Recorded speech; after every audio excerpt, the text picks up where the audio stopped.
Okay, Dr. Chetty. Good evening, everybody in the Far East. Good afternoon to the people in Africa and Europe. We're going to start the meeting, even if we don't have too many participants on Facebook yet. I'm sorry, on the Zoom. But we will start because otherwise it will take too long. We'll start off with Dr. Shankara Chetty. With this introduction. Dr. Chetty, if you don't know, is one of the heroes of the pandemic. So let's listen to him, please, what he has to say. Thank you very much. Dr. Chetty? Thank you, Manuel. Can everyone hear me? Okay. My chat today, well, good morning, good afternoon, good evening to all of you. My chat today is to try and bring a natural science perspective to health, and in so its relation to cancers. I am a natural science biologist, and I tend to root all my medical interventions in an understanding of nature.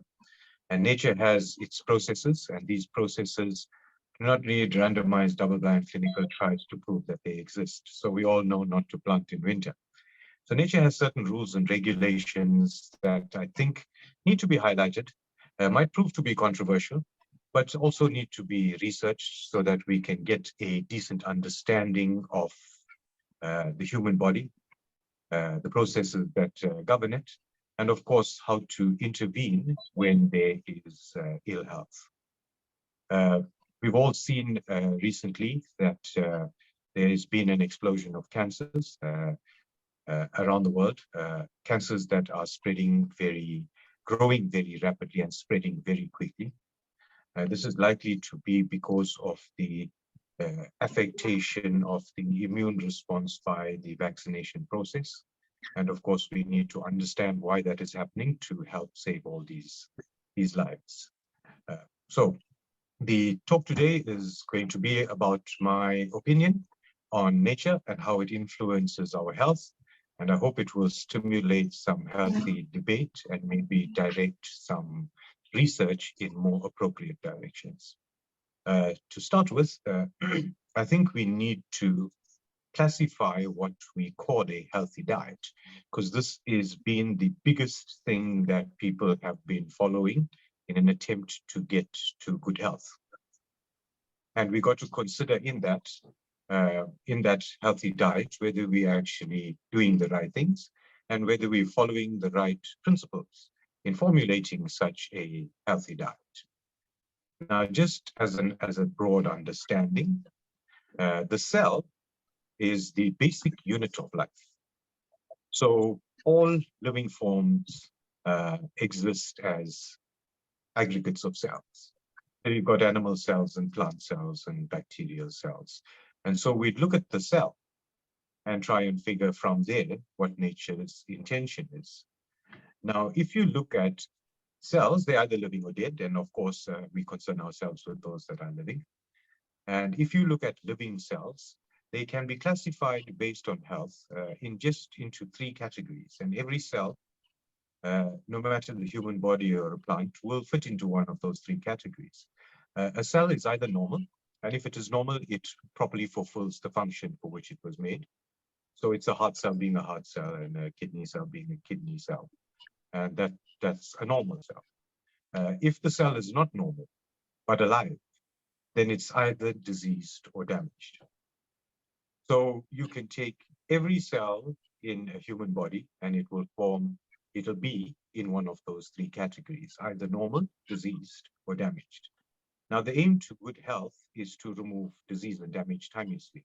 And we as medical professionals are sought after to encourage that kind of process. So when someone's diseased or damaged, they come to me to assist them get rid of that.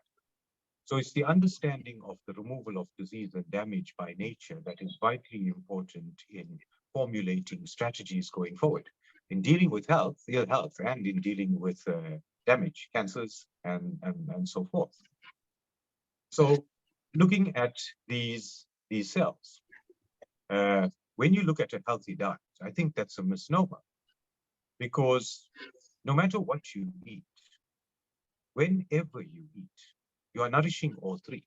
Normal, disease, and damage will die. So if you nourish your garden, even the weeds would grow, even the diseased plants would grow. So food and nourishment is not discriminate in what it grows. And so it cannot select out the diseased and damaged tissue. But that is what we want to become healthy. So I think we need to delve a little deeper. Nature removes disease and damage by a process of deprivation or starvation. Now, deprivation or starvation is what occurs in winter. And when winter comes to your garden, the diseased and damaged plants in your garden are not resilient, and they will be selected out. They will die first. If you starve the population of people, the ones with disease and damage would die first. And so it is deprivation that removes disease and damage selectively. And so it is starvation that actually heals us rather than any nourishment. And it is the reason that when you get very ill, you lose your appetite. And you will only get that appetite back once the disease and damage has been resolved. So I think we need to get a better understanding of the interplay between nourishment and starvation. And we've seen that intermittent fasting has become something that people are starting to follow and understand the benefits of. We've also noticed that periods of starvation tend to improve responses to things. Recent articles have shown that a 72-hour fast can stimulate stem cells and reset immunity. A 72-hour fast can have beneficial effects on cancers. So it's important to understand the effect of starvation on the human body itself. Now, the biggest problem that we have is inflammation. If you look at any process, any illness, any disease, any damage, it's the inflammatory process that causes the problem. Acute inflammation can be beneficial in that it will heal or remove the offense. But if that sets into chronic inflammation, we sit with the problem. And so it's to address this kind of chronic inflammation that's vitally important. When a tree drops a leaf, it doesn't lose a branch. So we got to understand how apoptosis, or the process of natural killing, takes place without inflammation involved. And if we can understand that process, then we can use it to our advantage.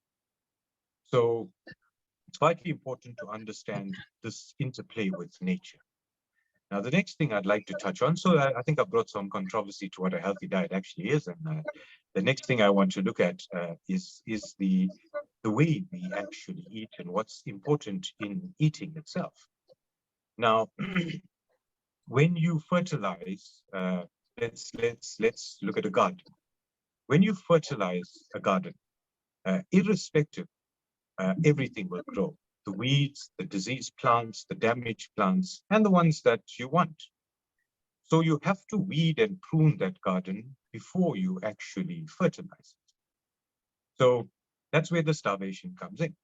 It's the starvation that does the weeding and the pruning. But of course, we got to put that into context as to how to starve and when to eat. Now, looking at our planetary obsession with good nutrition, irrespective of the quality of nutrition, if you fertilize your garden at the wrong time, it will do more damage than good. So irrespective of the quality of the fertilizer, it is the timing of fertilizing that actually determines the outcome. So if you use the best fertilizer at the wrong time, it can be very detrimental. And if you use a very poor quality fertilizer at the exact right time, it can be very, very, very beneficial. So timing is far more important than the quality of the fertilizer. And so I think it's vitally important to understand when it's the appropriate time to eat rather than what to eat. The preoccupation with what to eat is, I think, a little over-exaggerated. Now, to understand that, I think we need to understand from a human perspective that we are primates And as primates, we should look very closely at how primates feed and to understand why nature meant it to be that way.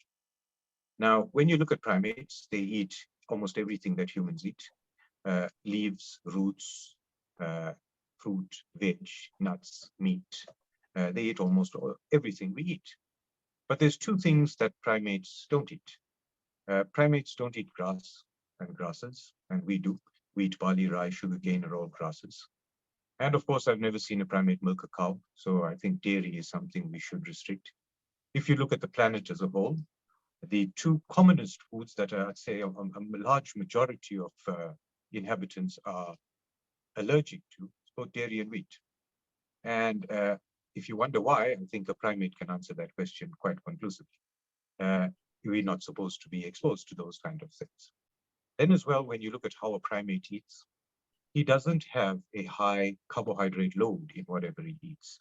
His exposure to carbohydrates would be through some roots and tubers. It can be through a ripened sweet fruit, or if he decides to raid a beehive and get some honey. And so that's the only real carbohydrate that he gets in his diet. The rest of it is solely protein and fat. And so we got to understand that this is what a primate eats, and this is what we've been designed to actually eat. The other thing that happens with this feeding of a primate is that he has no choice. And I think the choice that we're given according to our diets is part of a huge problem in the formation of disease and damage to our human body. A primate has to eat seasonally. Whatever's grown in the environment around him, he has to eat it whenever it's there. And he has to eat locally grown. He doesn't have the ability to import or export like we do, and eat out of season like we do. So I think that is vitally important in the way we live and heal as human beings. We are seasonal creatures. There is always this interplay between life and death.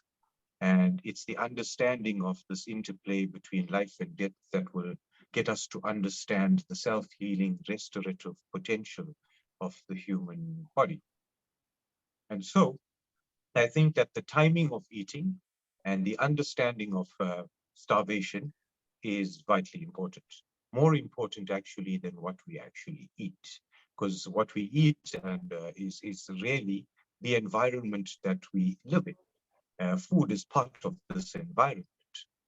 Now, I would say that the appropriate way to eat would be to eat only when you are hungry.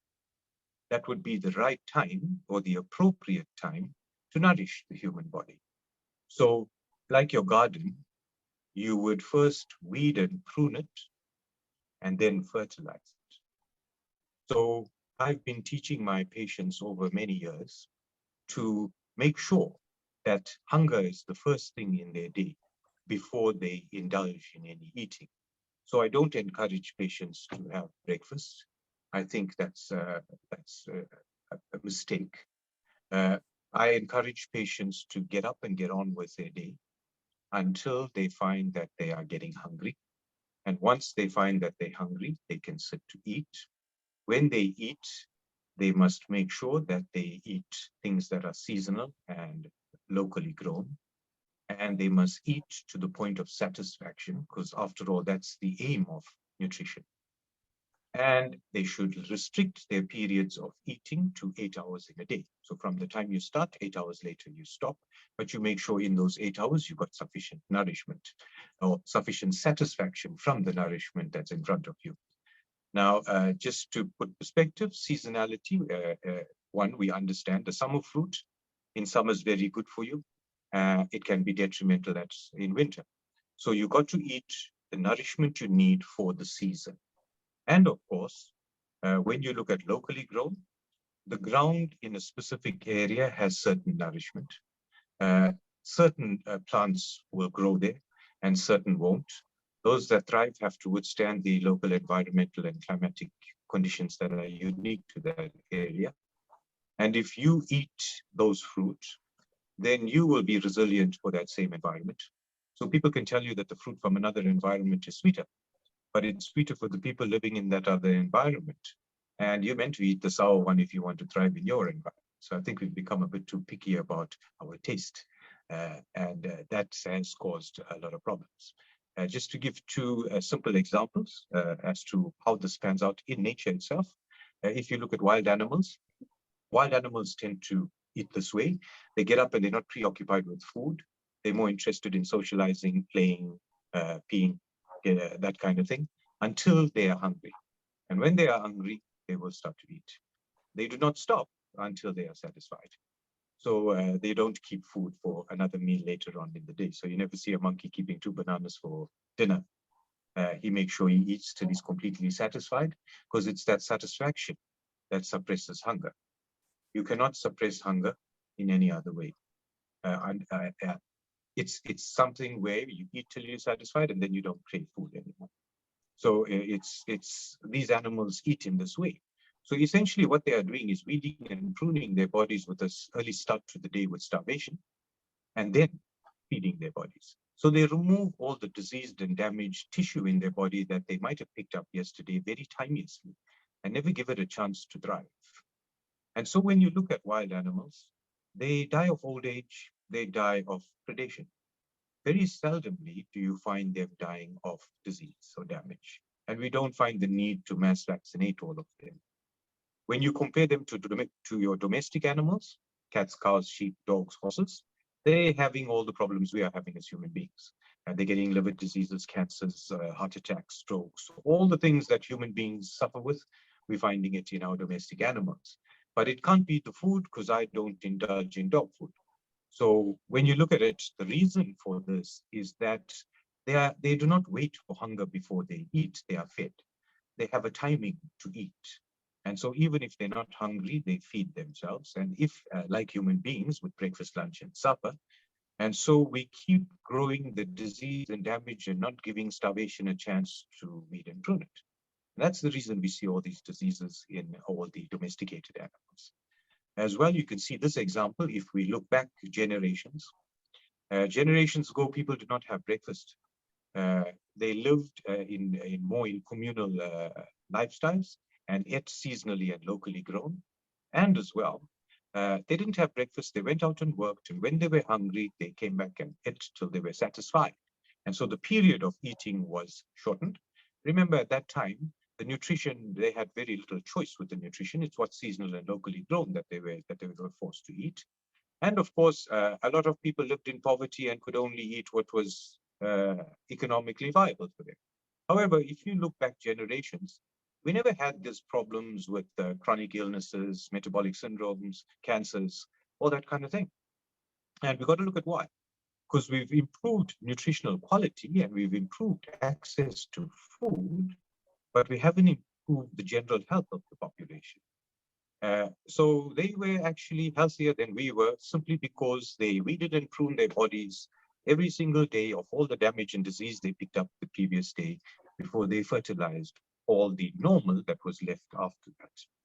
And so when they grew old, they didn't have all this disease and damage to deal with. So if you look at a cancer is a damaged cell that probably occurred 30 or 40 years ago.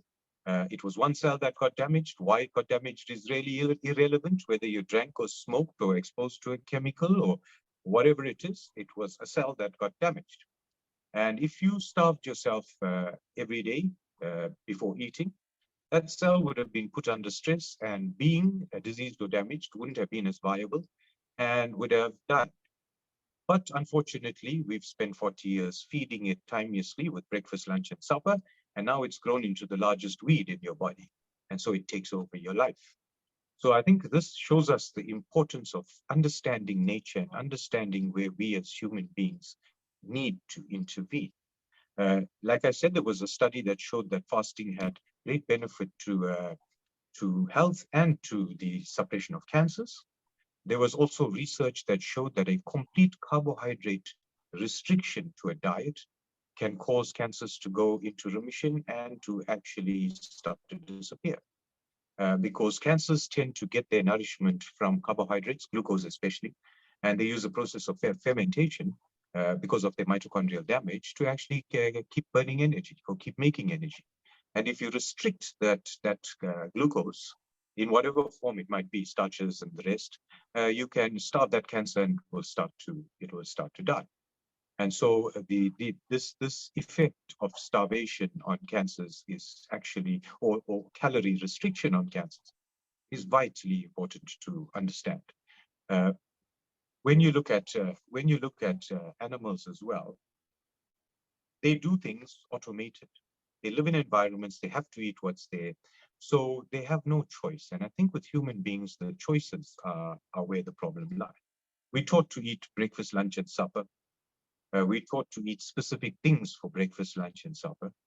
And we're taught to restrict our portions so that we don't get fat. But I think that's the wrong thing to do. I think we need to listen to our human body. And when we are hungry, eat to the point of complete satisfaction. That is the right way to be doing it. This is something that is also vitally important in psychology. The two things that influence the psychology of the planet are food and sex. The ability to thrive and to reproduce, vitality and virility. And both are exactly the same kind of emotion. We all know what we like, be it food or our partner. From the day we're born, we know our preferences. We can't discuss that with others. It's very unique, individual. But we also know that the only way to satisfy those two desires is to indulge in it. And then the desire goes away once satisfied. And so I think it's vitally important to understand that there is a psychological impact of eating. If you ate all the food you love to the point of complete satisfaction, then the world could burn around you and you wouldn't really care. And no fancy house or car would ever bring you that kind of satisfaction. And so is this the reason we're seeing that generations ago, we had a calmer population, that we're more willing to indulge with each other and more willing to listen to each other and not so aggressive in their outlook? And is it because we never eat to the point of satisfaction, which needs you to eat what you love and also needs for you to be hungry before you start? Is it that we never reach that point of satisfaction, that the planet we live on now is inhabited by people that are psychologically unsatisfied? And so the issues that we have with violence and the rest globally. So I hope this brings some understanding to where we need to look, to understand that nature holds a lot of keys and that we need to be cautious about just taking a path. We need to be cautious about where we look with science and the kind of advice we give people for the future of health. A lot of what we advised is unfortunately commercially driven. And so I think that needs to be understood. I've advised my patients now over the past 20 years to follow this kind of lifestyle. Get up, eat only when you're hungry, eat till you're satisfied, and then don't eat till you're hungry again. Restrict your carbohydrates, restrict your time of feeding to 8 hours, and try and choose your food based on seasonality and what is locally grown in your specific area.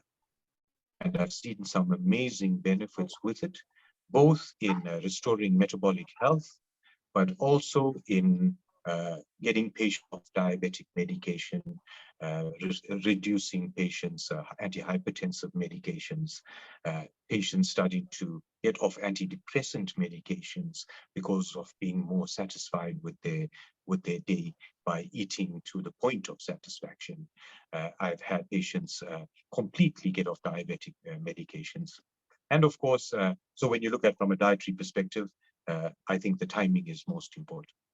As well, we got to look at, and in short, exercise and how it influences metabolic health.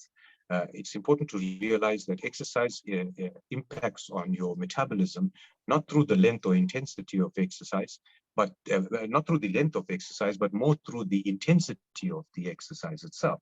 So short bursts of maximum intensity reset your metabolism or speed it up.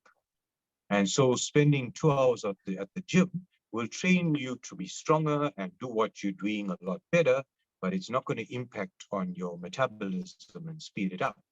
Yet a quick, short, maximum sprint for a period of about a minute would reset your metabolism. That feeling of jelly in your muscles is actually the anaerobic respiration that you've actually forced by such sudden burst of activity, and that is what resets your metabolism. So the preoccupation with exercise being healthy, I think as well, is a little misplaced. It's the exercise itself, the burst of exercise that resets metabolism. And if you look at animals around you, they understand this. It's intrinsic to them. And that's the reason sometimes you'll find your dog bolting around your garden for apparently no reason. And then he sits down with a smile on his face. He's realized his metabolism slowed down and he shocked it back into its peak. Same with buffalo grazing on the Serengeti. You'll find one in the back seems to lose his mind and starts bounding around recklessly for a minute or two and then settles back to eating. It's a way of stimulating metabolism. And it can only happen with shocking your system through a sudden burst of activity. So I hope this brings some perspective. And I hope that with our talk today and Dr. Landrito, that we start to look at other means to treat the ailments that we have and not discount anything around us. We are at war with a pharmaceutical industry that judges everything on commercial interests. And of course, our aim is to protect and serve humanity as doctors. And we, at this point in time, face a major global crisis. And I think it requires a little bit of out-of-the-box thinking for us to find some solutions to things. Solutions that not necessarily are commercially viable, but help our brothers and sisters on this planet face the disease and damage that is on the horizon. We are going to face a pandemic of vaccine side effects. We've seen the increases in all-cause mortality globally, and so we need to be prepared. But to be prepared is not to give the pharmaceutical industry a leeway to make this an economic endeavor. And so I think it's vitally important that we empower doctors that are willing to look outside the box, and we need to take back the research and the understanding of medicine, science, and how we use it to the benefit of humanity. I hope that doctors around the world will look at these kind of things, find ways to collaborate on new research so that it doesn't get sidelined or shelved because of commercial interests. I thank you for your time, and I'd like to pass back to Manuel.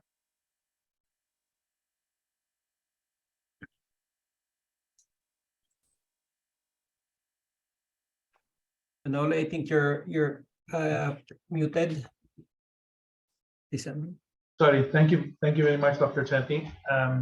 We've got lots to learn from you yet, but we've got short time, so we'll pass on the floor to Dr. Landrito. Dr. Alan Landrito, go ahead, please. For those people who don't know who Dr. Alan Landrito is, Dr. Alan Landrito is the father of Ivermectin in the Philippines for COVID.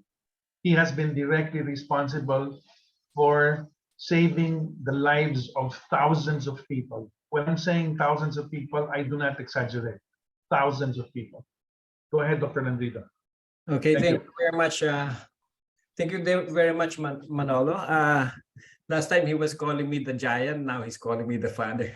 But actually, I'm just a common government physician in the Philippines that so happened to be ready during the pandemic, and I made efforts to bring Ivermectin to the Filipinos as early as July 2020. So I spearheaded the distribution of Ivermectin after I found the mechanistic value of this. It has 6 mechanisms of action. I was saying this could be the champion for the COVID-19. There were 6 mechanisms of action altogether were specific against the SARS-CoV-2 virus and also the COVID-19 syndromes. Now, our topic is about curbing turbocancers. And we were so fortunate we had Dr. Shankara Chetty, who gave us a background about the metabolic background that brought about the development of cancers, and with his recommendations on how to go about it. Thank you very much for that, Dr. Shankara Chetty. And it just so happened that in the Philippines, after I distributed Ivermectin during the height of the pandemic, as I mentioned, as early as July 2020, although the government was opposing, they have given 5 different opposition against Ivermectin. They had advisories, and they were saying so many things against it. And of course, the many doctors will tend to believe the government, not, I mean, the government health authorities, not the minority ones. No? In any case, we persisted in giving ivermectin to people, because during that time, many people were really, both the rich and the poor were not getting access to hospitals. There were no doctors. There were not much doctors attending, and no rooms. And they were not allowing relatives to be at the bedside of the patient. And we are just hearing people will just be brought out and they have to be cremated. So even those who can afford to go to the hospitals, they cannot go for those reasons. And also they will also choose not to go to the hospital because it's very uncomfortable for them to be staying without a loved one on the bedside. So it was really a very, I know all over the world really had this terrible experience during the pandemic.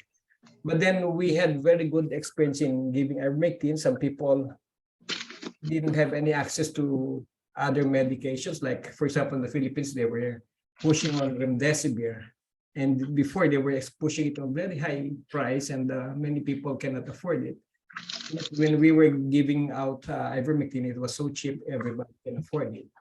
And I also made hope to give it even to the indigents. If they can afford, we give it for free, because we really wanted to help people. And because of that, I was so blessed to hear all the experiences they were saying, they were experiencing. I mean, for example, we were recommending, in the beginning, I was just recommending, because nobody knew what's the proper dose. I was just basing on the parasitic, but then have to modify it a bit. So instead of 0.2, I give 25 microgram per kilogram body weight. And before I was recommending prophylaxis, 1 capsule every 3 weeks. And then after that, that was in the beginning. Came January, we have to revise it 1 capsule every 2 weeks. Then came May, we have to give it 1 capsule every week. And then October 2021, we have to give it 1 capsule every 3 days, or every 3 to 4 days, or twice a week. But then one good thing we learned was when we were giving it for early and late treatments. And we didn't know how to dose it then, but we wanted to give the maximum dose that we can give that is on the safe, that the patient remains on the safety zone. And so, but yet we don't have any data except parasitic dose. When we were looking also on the empirical data from other countries who were giving ivermectin. But then it so happened by accident, after so many months of getting the attention of the lawmaking bodies, the government in the Philippines, we were given the chance to face the Congress. That was already March 29, 2021. And in the morning of that day, I was anticipating they will ask me how sure I am, how safe is ivermectin. So I thought to myself, I will take 10 capsules, and that's equivalent to 2.5 milligram per kilogram body weight. So that's about 150 milligrams that I took in the morning. And the hearing was in the afternoon. And so, although they didn't ask me about the question I was anticipating, I got the chance to take a very high dose. That's 15 times the parasitic dose in a day. And what I experienced was I was feeling so sleepy. And then the next day, I slept after the Congress hearing. I slept 13 hours, very deep sleep. And then when I woke up, there were glaring, there were tunnel vision, there were bubbles I was seeing. I was seeing some glares and all that, many visual symptoms. So I told it to I appointed many, the Philippines has so many islands, many regions, many provinces. I appointed the delivery channels everywhere. So I just informed them that I took 10 capsules. And that was March. And then came the beta, the gamma, then the delta variants. And it was really terrible. And people really getting terrible COVID. And so I told my delivery channels, I took 10 capsules and it was okay. So when they got COVID themselves, And some of them even got severe COVID. They were taking high ivermectin, 10 capsules. Here we have 15 milligrams, so that is 2.5 milligram for 10 capsules. Some were even taking 3 milligram per kilogram body weight. Some were even taking 4 milligrams, and highest I heard was taking 5 milligram per kilogram body weight. That's very high. That's I think 40 times the parasitic dose, and we're taking it daily. So we learned from that even on severe COVID, we were reversing the COVID syndrome if we take it very high. So we learned from experience, and I was getting all the information. They were all reporting to me what happened, and so there was even an infant who got severe COVID with diarrheic presentation, and we gave 2.5 milligram per kilogram in 3 days, daily for 3 days, and the infant was recovered after 3 days. The father had severe COVID, the mother had moderate COVID, the sibling had moderate COVID, the infant had severe COVID. All were saved by the ivermectin. Okay, that was COVID. Now we're going to talk about cancers now. And after we were doing everything so that they will not roll out the vaccine. We were trying to get the attention of the government health authorities, but they were not listening. They were not giving us a chance to be heard. There is this group in the Philippines we call the CDCPH, Concerned Doctors and Citizens of the Philippines. We've been always wanting to have a dialogue with them, but they were not giving us the chance. Anyway, still they persisted in rolling out the vaccine. And then months thereafter, we are seeing a lot of problems. And so we were also putting up protocols how to handle the vaccine-injured patients. Some patients have, hypercoagulability problems. Sadly, they will have the sudden adult death syndrome, right? And then some have bleeding disorders, some have inflammatory problems, some have autoimmune disorders, some have allergic reactions, and then the late sequela started to set in. What are those? Cancers. We are seeing turbo cancers. We also call it the wildfire cancers. This went through 1, 2, 3, just right away it's stage 4. So how are we going to handle these problems? And so let me show you the slide. I've been, during the height of pandemic, I was attending on Zoom consultations to people for 6 hours, even 8 hours sometimes, 3 times a week, so I can attend to the cases. So I made it on a Zoom conference like this, and we went to 500 audience, even 1,000 audience at the time. But then we have to do it that way so that people will learn. The questions can be answered from the questions raised by the other people. So that was the most practical way we could do it then. And so I was giving this. Let me share my slides, please. Oh, wait.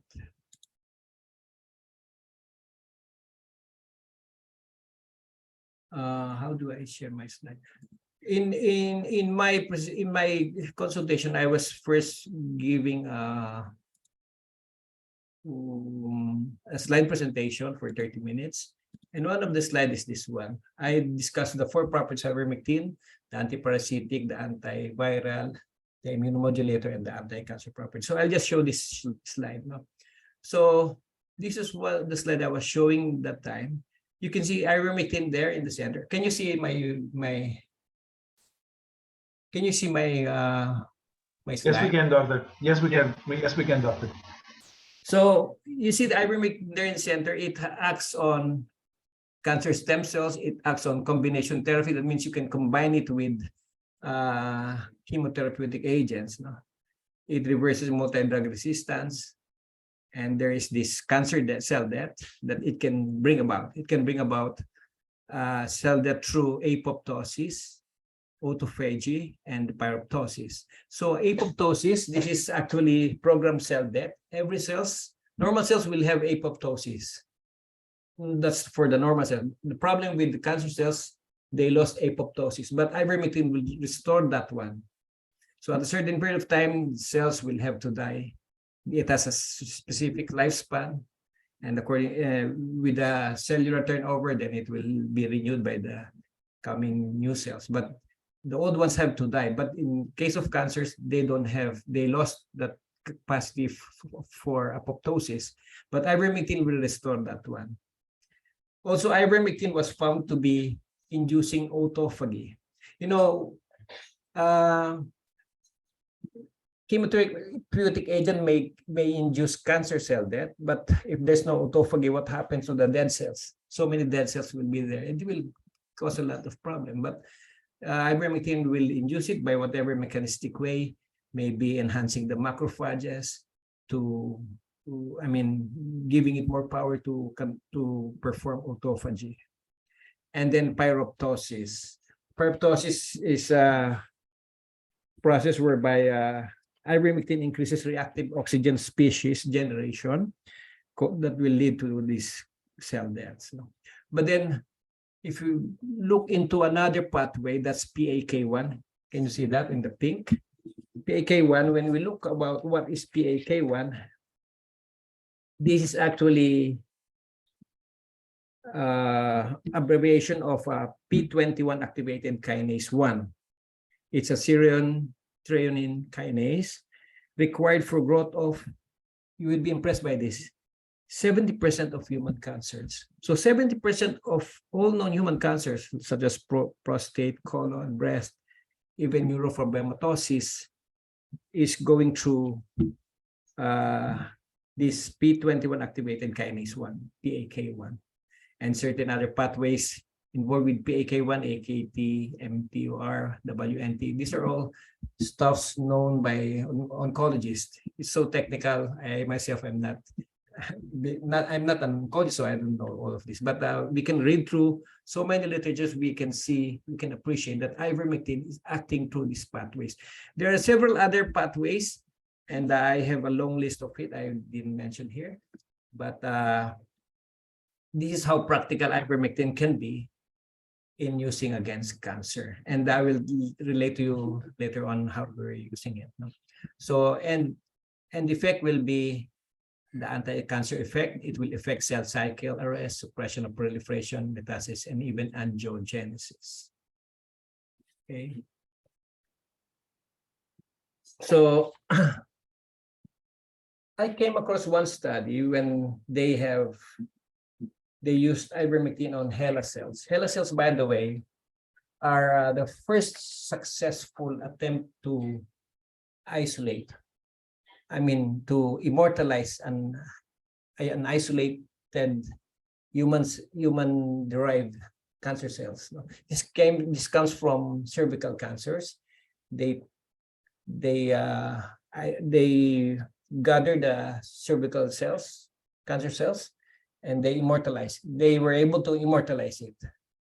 They put it in a petri disk, and they put the substrate needed, the nutrients needed, and the cells can live forever. It will proliferate forever. No apoptosis, it's not dying. It keeps on multiplying, hypermitotic. So many experiments are being done on HeLa cells. And what happened when they did ivermectin on HeLa cells? They found out that when they introduced ivermectin to HeLa cells, it has significantly inhibit migration, inhibit proliferation of the cells, and also induce apoptosis. Terrific, no? So with just this basic knowledge, we are not really in depth in knowing the oncological, details of all these things. We just know that there is an anti-cancer property of ivermectin, but we don't have it. We cannot find anywhere any standardized dosing or recommendations on how to use it. We use it anyway. That's how we learned in using it in COVID-19. The same way we're using it in cancer, because now we're seeing a lot of cancers. I'm sure that many doctors, all the doctors here are seeing also this phenomenon taking place. No? It's because these vaccines are made up of mRNA and even adenovirus with the DNA. And we know it's interfering with the human genome. No? And then there can every kind of accidents that can happen, and the genomic material is, when you interfere with it, then there's every possibility that you will induce carcinogenesis, even teratogenesis, and that's what's taking place. Now, the question is, how are we going to deal with these cancers? What do we have at hand? We have ivermectin. We have proven how safe it is. One of the things that the Department of Health in the Philippines was saying is that ivermectin can cause brain damage. It's not true. Another thing they were saying, it can harm the liver and the kidney. It's also not true. Why? We have given it to hundred thousands of patients, maybe 100 or 200,000 of patients, not a single case of brain damage. And some people we gave, they were taking so high. I couldn't control the patients. So people were panicking, and they only have ivermectin there. They just take as much as they can. And you know what happens? At a certain level, the first side effect, they will have visual disturbance. I mentioned to you already, tunnel vision, glaring, some bubbles, things like that. And then next, there will be imbalance. Sometimes your gait will be, you cannot achieve a good balance, although you can still walk straight. And then you go higher, people get disoriented. And people go higher, they get hallucinations, different kinds of. And when they do that, when they have that, I just tell them, okay, stop taking ivermectin for 1-2 days, everything will be gone. And it's true. In 24 to 48 hours, all these symptoms were disappeared. These side effects disappeared, and it has left no damage on the brain. There's no what you call brain fog. There's no loss of memory, nothing like that. And we have seen patients who have taken it daily and are very high. The kidney and the liver function tests were all normal. The safety of this ivermectin, we are yet to see an overdose of ivermectin. Yes, I don't call them overdose. I just call those who already experienced these side effects as spillover. What I'm saying is just my theory that maybe I was thinking it's already spilling over the central nervous system. That's why they're experiencing these things. But then, even then, we don't believe it can cause brain damage, no? And because we haven't seen problems like that, no? And we are also targeting even gliomas, brain cancers. There are a lot of this.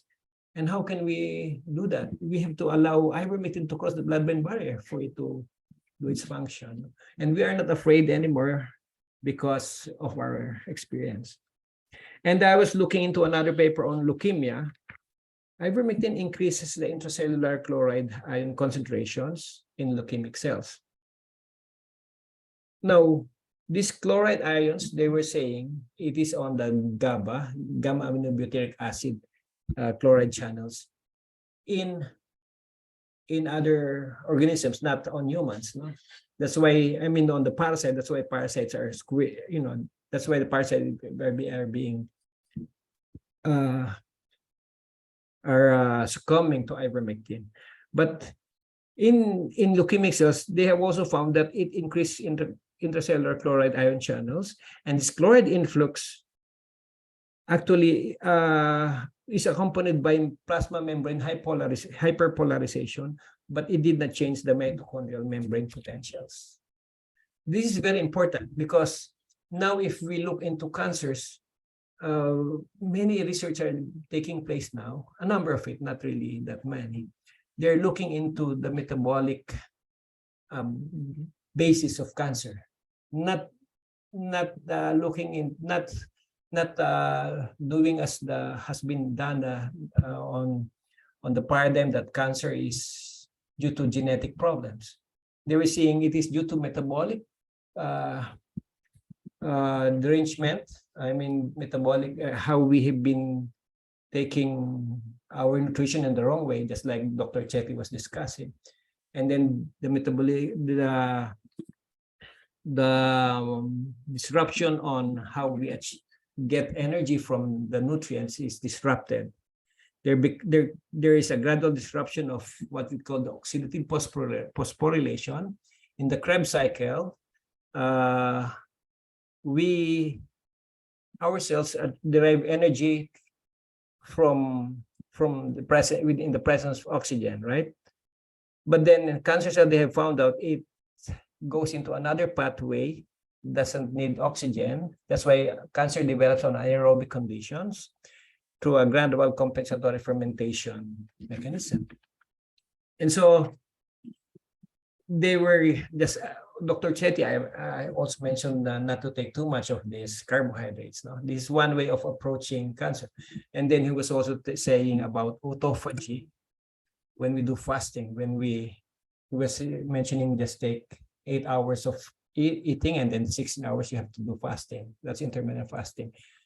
And of course, those are very effective. But one thing I have seen about ivermectin, autophagy will start setting in after 16 hours of fasting.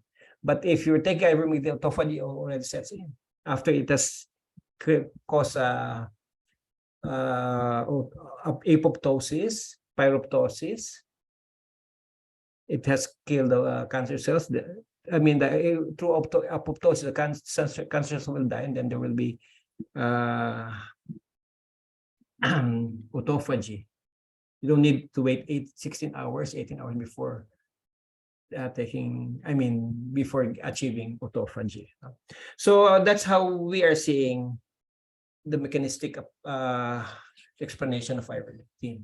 And so right now we are happy to tell you we are treating a lot of cancer patients like breast cancer. Some of them, many are indigents. No? They have already advanced breast cancer, not exactly turbo cancers. Maybe they have these cancers before the pandemic, but it has grown so advanced that the breast has, many breast cancer patients are with open wounds. All the breast has almost fallen and only the tumors there. It's bleeding, it's smelling bad, and they have no solutions. It has invaded even the ribs and the other areas. But then when we give ivermectin, say 2 milligram per kilogram, no? Or we start at 1 milligram per kilogram, then we go 1.5 milligram per kilogram, then 2 milligram per kilogram. They can tolerate it. In just a matter of say 3-4 days, the smell is disappearing. It doesn't smell anymore. And then after a few weeks persisting on the ivermectin, the wounds are closing gradually, and the tumors are shrinking gradually. We have not achieved a cure yet, but I suppose it may take, if it has to take 1 year of treating them, we will do that. And we are not afraid that ivermectin will give any problem, long-term and high dose. And why we are basing that we have achieved 1 cure already. It's a case of gallbladder cancer. So happens she's a doctor herself, Dr. I will not mention her name. Maybe she's here. If she's here, then she will talk about it herself. No. I had a chance to meet her 2020 on a radio interview, and I told her, Doctora, ivermectin has anti-cancer properties, and she asked me how much should I take because she has cancer. But I didn't know what kind of cancer she has. I mean, how terrible her cancer was. And I said, the highest you can take, that's it. That's how you take it. There's no recommendation. So because being a doctor herself, she treated herself. And later on, we learned about what she did. And she was saying she took 8 capsules, that's equivalent to 2 milligram per kilogram body weight, no? Daily for 6 months. And what cancer she has is a gallbladder cancer the size of a fist, this big.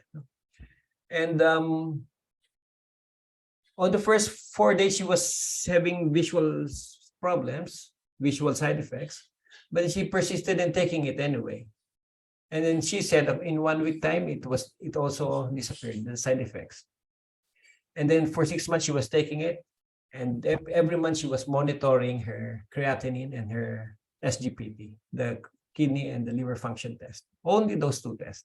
And she was doing monthly ultrasound. And the ultrasound was showing it is shrinking gradually, little by little. And all the liver function tests and the kidney function tests were all normal. She persisted for 8 months, taking 2 milligram per kilogram body weight. That's 8 capsules in the 15 milligrams that we have here. And then after that 6 months, she continued for another 4 months with 6 capsules. That's 1.5 milligram. Same results. In every month, the ultrasound, it is getting smaller and smaller. And then another 4 months, she took 4 capsules. That's 1 milligram per kilogram body weight. 4 capsules daily. After 14 months, you know what happened? Her ultrasound was showing a normal gallbladder. No, not a trace of the cancer.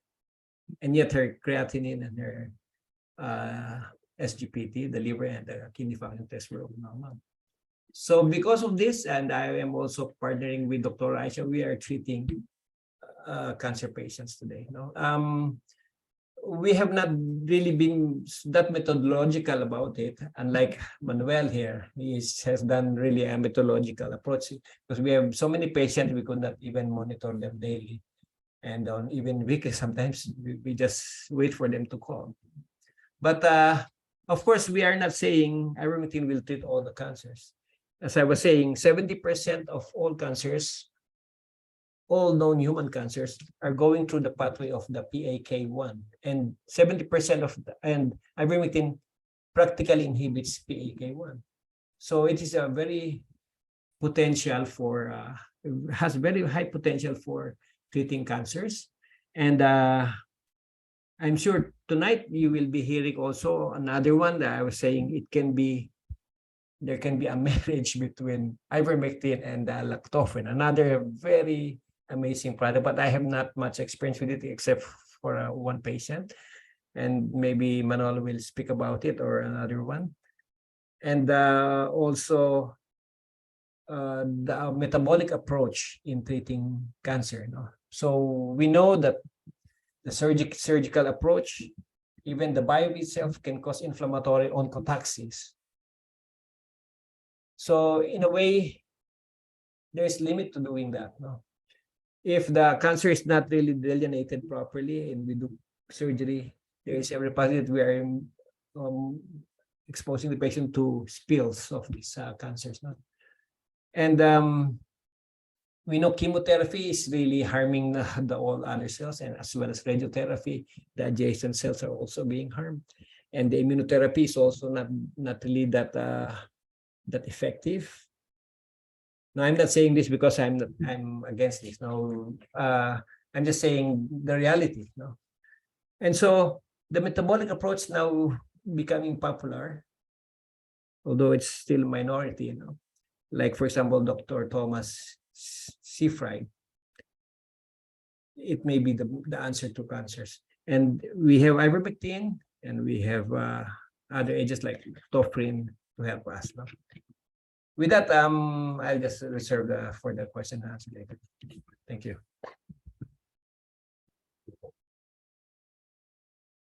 Thank you very much, Dr. Landrito. That was pretty short. Dr. Landrito has a lot of experience with ivermectin, and he can answer many, many questions. We've all learned from Dr. Landrito.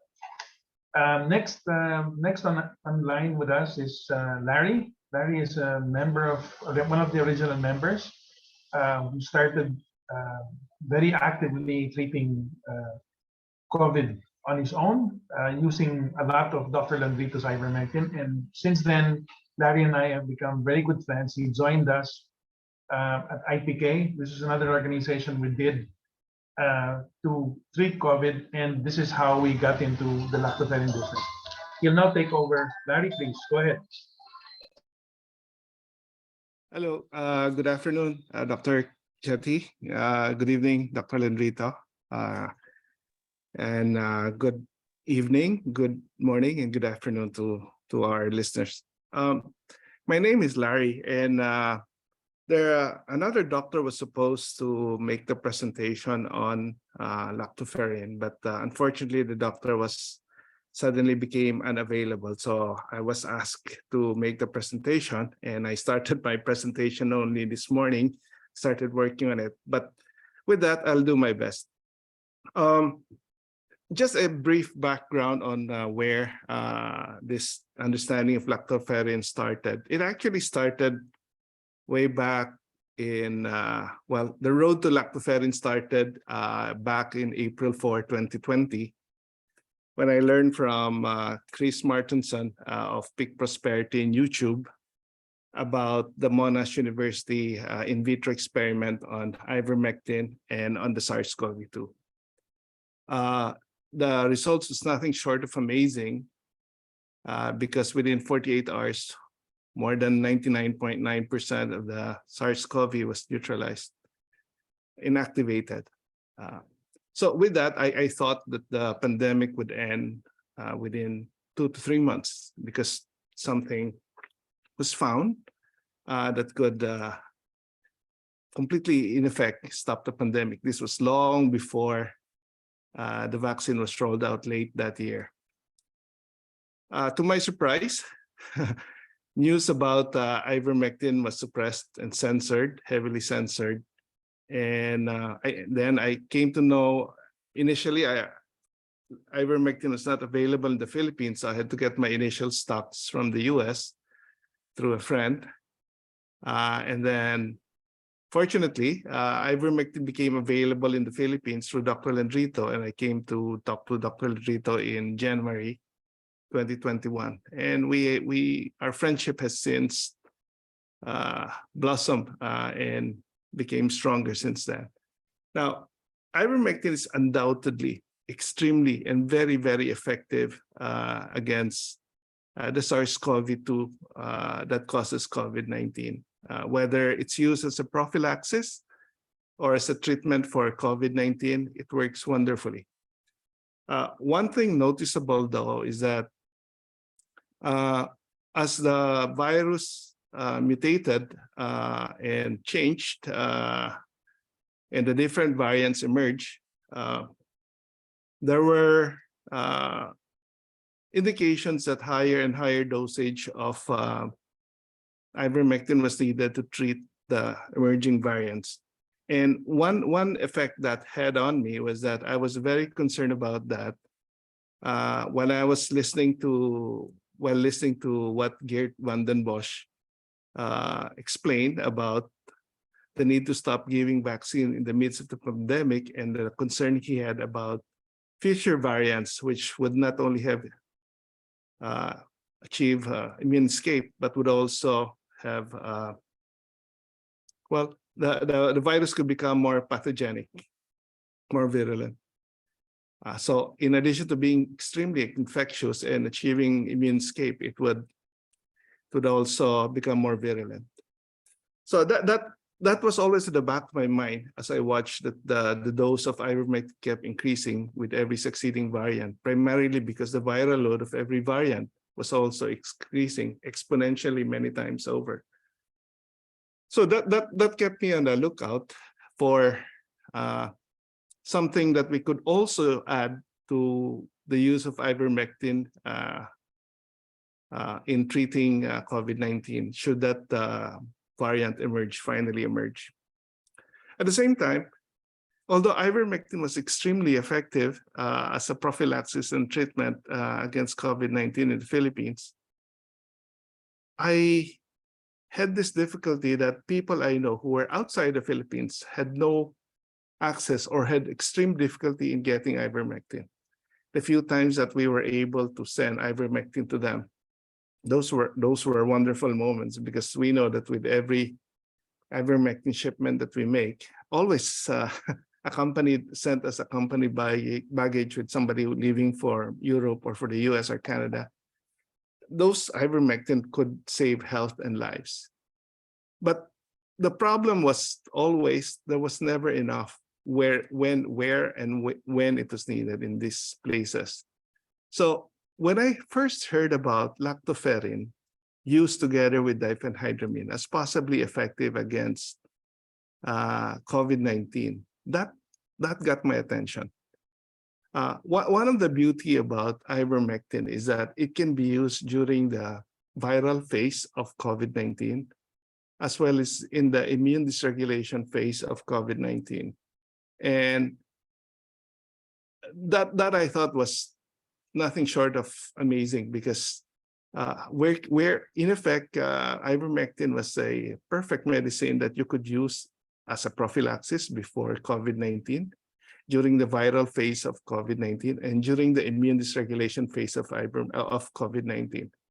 So unlike medicines like Paxlovid, which you could only use in the viral phase, and it's not even effective with that, as seen in the Paxlovid rebound cases that included no less than the president, Biden, and Fauci. They had the COVID rebound.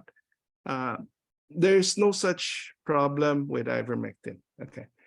So when I first learned about lactoferrin used together with diphenhydramine as possibly very effective as a virostatic in stopping the replication of the virus, that got my attention, because maybe I said that would be a good way to help treat people who have no access to ivermectin. And so that's where it started from there. People who have no ivermectin who got COVID, they used lactoferrin combined with diphenhydramine, which is antihistamine.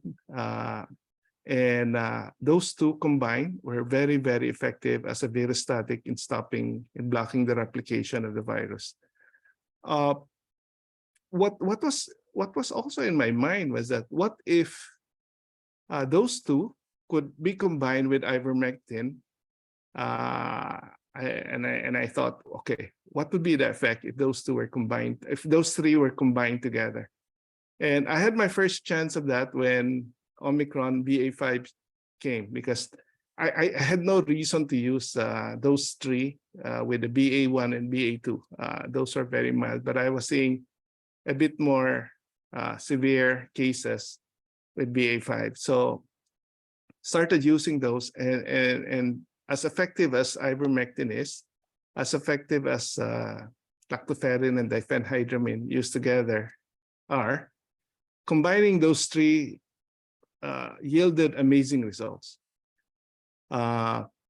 Even after just a passage of 24 hours, almost for 24, maximum of 48 hours, almost all of the major symptoms of COVID-19 were resolved. And by that, I mean oxygen sat having dropped. Yeah, there are actually people who got hypoxic with the Omicron BA.5. And then there were some who felt like their backs were so painful that it felt like their backs were breaking, that they thought they'll die. That's how painful it was, as they described. Same with a headache, but in 24 to 48 hours, gone.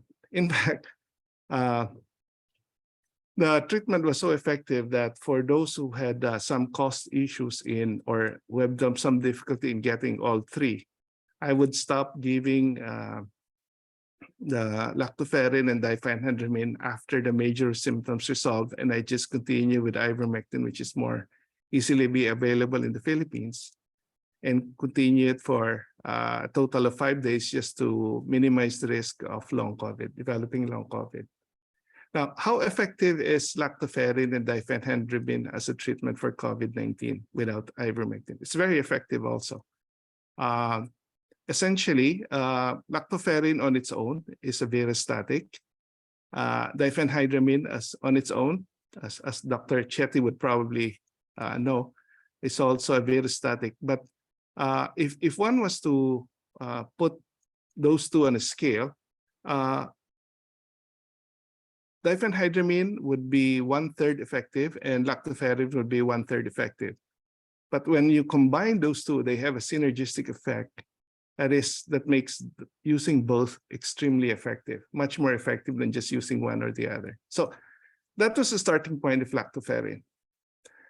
Now, just like with ivermectin, I started researching more on lactoferrin, trying to understand how it achieves these benefits. Then just like with lactoferrin, where I found out where most of the literatures I came across while researching this online were primarily on cancer, I saw many materials with lactoferrin and how it benefits being used for cancer. It's quite amazing. And just like ivermectin, where we have seen for ourselves various benefits from its use, unintended discoveries, actually quite coincidental, because these were recounted to us through Dr. Landrito about the unintended beneficial effects from people who took this for reasons other than as a prophylaxis or who took higher dosage. We learn about the benefits of this. I saw that lactoferrin potentially is the same, and as I researched deeper into lactoferrin, I was amazed. And so that was the genesis. That was the beginning of how lactoferrin came into the picture. And my only concern, though, is that with Dr. Chetty listening and his story about the primates not milking cows, I'm not sure how receptive Dr. Chetty would be on lactoferrin. Just kidding, Dr. Chetty. Okay. Okay, so let me share with you some basic information on lactoferrin. There's so much information about lactoferrin that it's virtually impossible to cover Manolo, can you enable screen sharing for me? Okay. I just like to provide some materials. Otherwise, I can just read it if that's not possible. Okay, I got it. Okay. Okay. So as one can see from the screen that I'm sharing, lactoferrin has a pleiotropic effects on many aspects of health and life. So it's almost I think even a discussion of this for a day, possibly even a week, will not exhaust the topic. It's so exhaustive that I won't be able to do justice with it in the time that I have. So let me just give you a brief introduction, and it's an overview about lactoferrin, but hopefully enough to get your interest and to get you to look into this and to possibly use it in the treatment, not just of cancer, not just of COVID-19, but other diseases. Just as a side note, I think this pandemic has caused so much death and suffering. But I see a glimmer, a seed, as it were, that has sprouted as a result of this pandemic from our discovery of ivermectin, and in my part, also I think lactoferrin, because with what we learned from ivermectin and lactoferrin, we could theoretically, over the years, save as much, if not more, people who died from this pandemic. The cumulative effect of just learning more about different treatments and about disease, absent now, I mean, apart from what big pharma leads us to believe, basically the pandemic has opened our eyes to what's happened, and the manipulation and the censorship and the suppression, and open our eyes into a new pathway that would help us to perhaps achieve better health and better treatment of various diseases. Dr. Chetty was very formidable in establishing the philosophical foundation of the treatment, and that was beautifully done. And so I just would like to add to that by saying this pandemic has given us some opportunities, including our discovery of ivermectin and lactoferrin that we could probably use for many other diseases in addition to cancer and COVID-19. So with that, let me get started. Okay.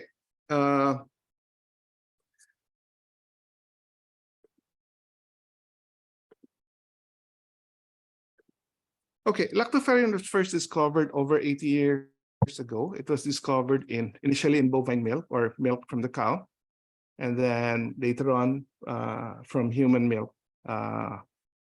It's a glycoprotein, and its most interesting characteristics is that it binds to iron. That's why the term lactoferrin was used, because the initial discovery was that it comes from milk, and then it binds to iron. So lacto for milk, ferrin for iron. Now, lactoferrin is a glycoprotein that is very similar to transferrin. But unlike other transferrin, lactoferrin affinity for iron is several hundred times greater than transferrin, and that's amazing. And then one of the things about lactoferrin is that it's resistant to heating for several hours, not several minutes, several hours at 56 degrees centigrade, and it denatures only at around 80 to 90 degrees centigrade. Moreover, it's able to bind to the iron until even at very low pH level, so even at very acidic environs. And it's only when the acidity reaches 3, 2, and 1 that lactoferrin can yield the iron. Okay. So the highest concentration of lactoferrin is found in colostrum and breast milk. How much lactoferrin there is in the milk will depend upon the time of the lactation. But there's a lot more lactoferrin in colostrum than there would be in mature milk. And despite its name, lactoferrin can actually be found in other biological fluids. That includes saliva, tears, mucus, seminal fluid, bronchial secretions, and secondary granules of neutrophils. Now, our cells can actually produce lactoferrin. This is surprising because for somebody who probably just learned about lactoferrin today, because it's actually found in many parts of our organs. So kidney, lungs, gallbladder, pancreas, intestine, liver, prostate, saliva, tears, sperm, cerebrospinal fluid, urine, bronchial secretions, vaginal discharge, synovial fluid, umbilical cord blood, blood plasma, and cells of the immune system. So in addition to being found in milk, lactoferrin can be found in other cells, but at a very minute level. Now, this is very interesting to me. Lactoferrin is normally secreted at the epithelial lining mucosal surfaces and plays important role in innate immune mechanisms in humans. I think there's no doubt whatsoever that lactoferrin plays such a very essential part in our immune system, beginning with the neonates, the newly born infants, until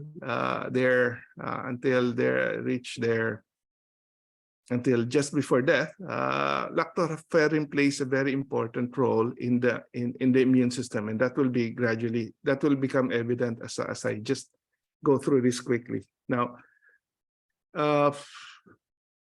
okay, by chelating iron, lactoferrin removes a very important ingredient for many pathogens to grow, which is iron.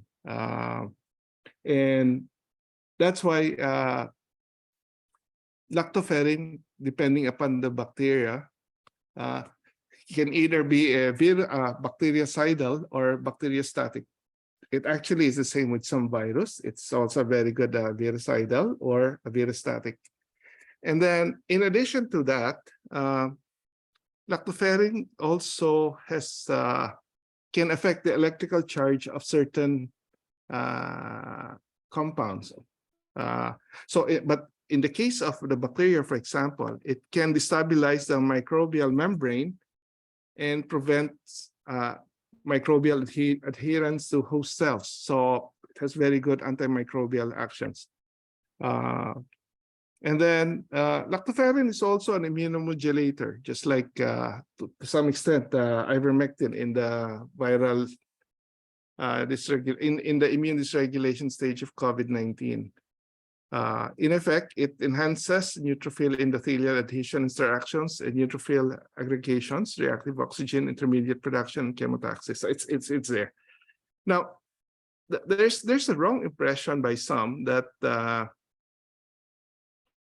lactoferrin is digested, and once it's digested, it's destroyed. And that view persisted for quite a while, but eventually experiments show that that it actually survives the digestion, and it is hydrolyzed to stable immunologically active peptides upon contact with the acidic environment of the gastric tube. So it continues to be effective after oral administrations. So taking ivermectin, taking lactoferrin orally it's a valid pathway when it's used for therapeutic effects. So it says here, lactoferrin can reach the intestine mainly in the form of peptide fragments where they act locally on the microbiota and the immune system associated with the local mucosa, thereby enhancing the immunity of all mucous membranes in the body. Now, this is so important because it has been said that most diseases start at the gut. And one of the major impacts of lactoferrin is actually in the gut, in the endothelial lining, and with that, the microbiome, and with that, the immune system, and with the immune system, we now could easily see a pathway to how it can benefit as a adjunctive treatment for cancer. Now, there are two types of lactoferrin that we're talking about. One is human, and one is bovine or sourced from cows. And then there is the 77% similarities between human lactoferrin and bovine lactoferrin. But because bovine lactoferrin is easier to obtain, it is what is usually studied. Now, as far as clinical effects on newborns and infants are concerned, there are indications that the clinical effects of lactoferrin, whether it be bovine or human, are the same for newborns and infants. Now, I have to say as early as now is that there's quite a huge difference in the effect of lactoferrin for neonates and infants below 6 months and those above 6 months. And for reasons still not well understood, when lactoferrin is given to a neonate or infant below 6 months, the lactoferrin actually releases the iron bound to it and donates that or gives that up for use by the body. Whereas for when they're older than 6 months, the lactoferrin actually holds onto the iron and doesn't let go. So that's a very interesting interplay, and that's an important distinction when reading studies on lactoferrin on neonates and infants and those that are used for adults. Okay. Both have been shown, both human lactoferrin and bovine lactoferrin have been shown to have anti-cancer effect for tumor prevention and treatment. So to a large extent and for most purposes, because human lactoferrin is very, very difficult to acquire and very, very expensive if it's available, bovine lactoferrin is used. Now, there are two types of lactoferrin. In addition to the different sources, there are two types of lactoferrin. One is apolactoferrin and one is hololactoferrin. Now, as shown in the screen, apolactoferrin is more easily available and more affordable. So when one buys lactoferrin from the store, it's usually apolactoferrin. Hololactoferrin is more difficult to access and far more expensive. Now, there are similarities to both apolactoferrin and hololactoferrin, but hololactoferrin has differences that makes it more effective as a treatment for some cancer. So, for example, for the purposes of inducing ferroptosis of triple negative breast cancer cells or TNBC cells, Lactoferrin is more effective. Okay, I think I'm taking too much time already. So let me.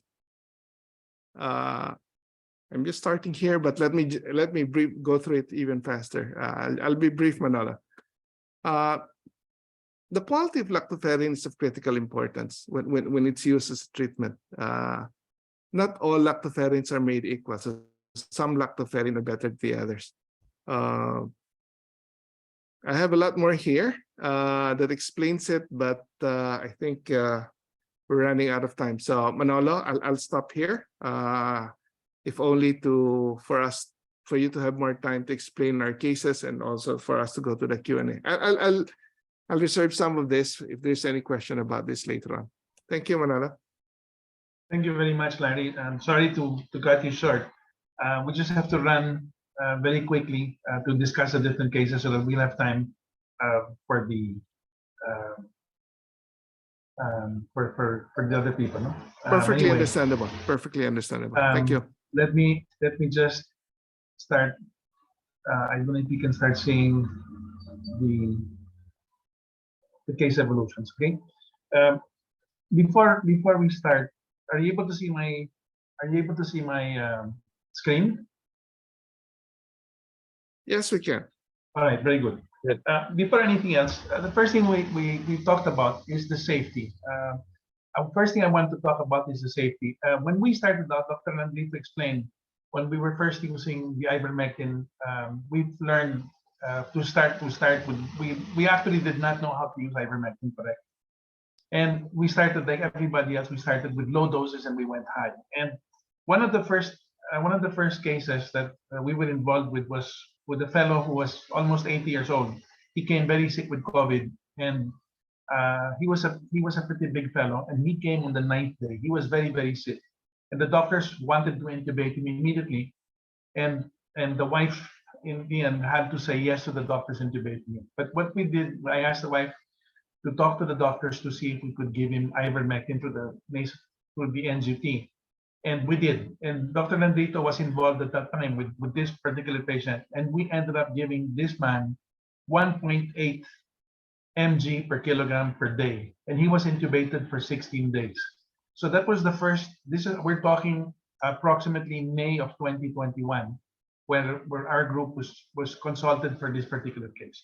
And this man he was extubated and he's alive today and he's fine. Okay. So this was our first experience. Dr. Landrito earlier talked about the case of the doctor who had taken, she's a very small lady, and she took ivermectin because she was taking 120 milligrams. She weighs 50 kilos. So we're talking of, she was actually taking 2.4 milligram per kilogram per day, and she took that for 4 months.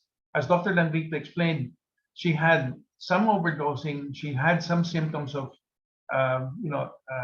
overdosing on the ivermectin, but they were temporary. And this lady doctor continued taking the ivermectin. She reduced that from 2.4 milligrams per kilogram per day. She reduced that to 1.8 milligram per kilo per day, and she took that for another 4 months, and then she reduced that to 1.2 milligram per kilo per day.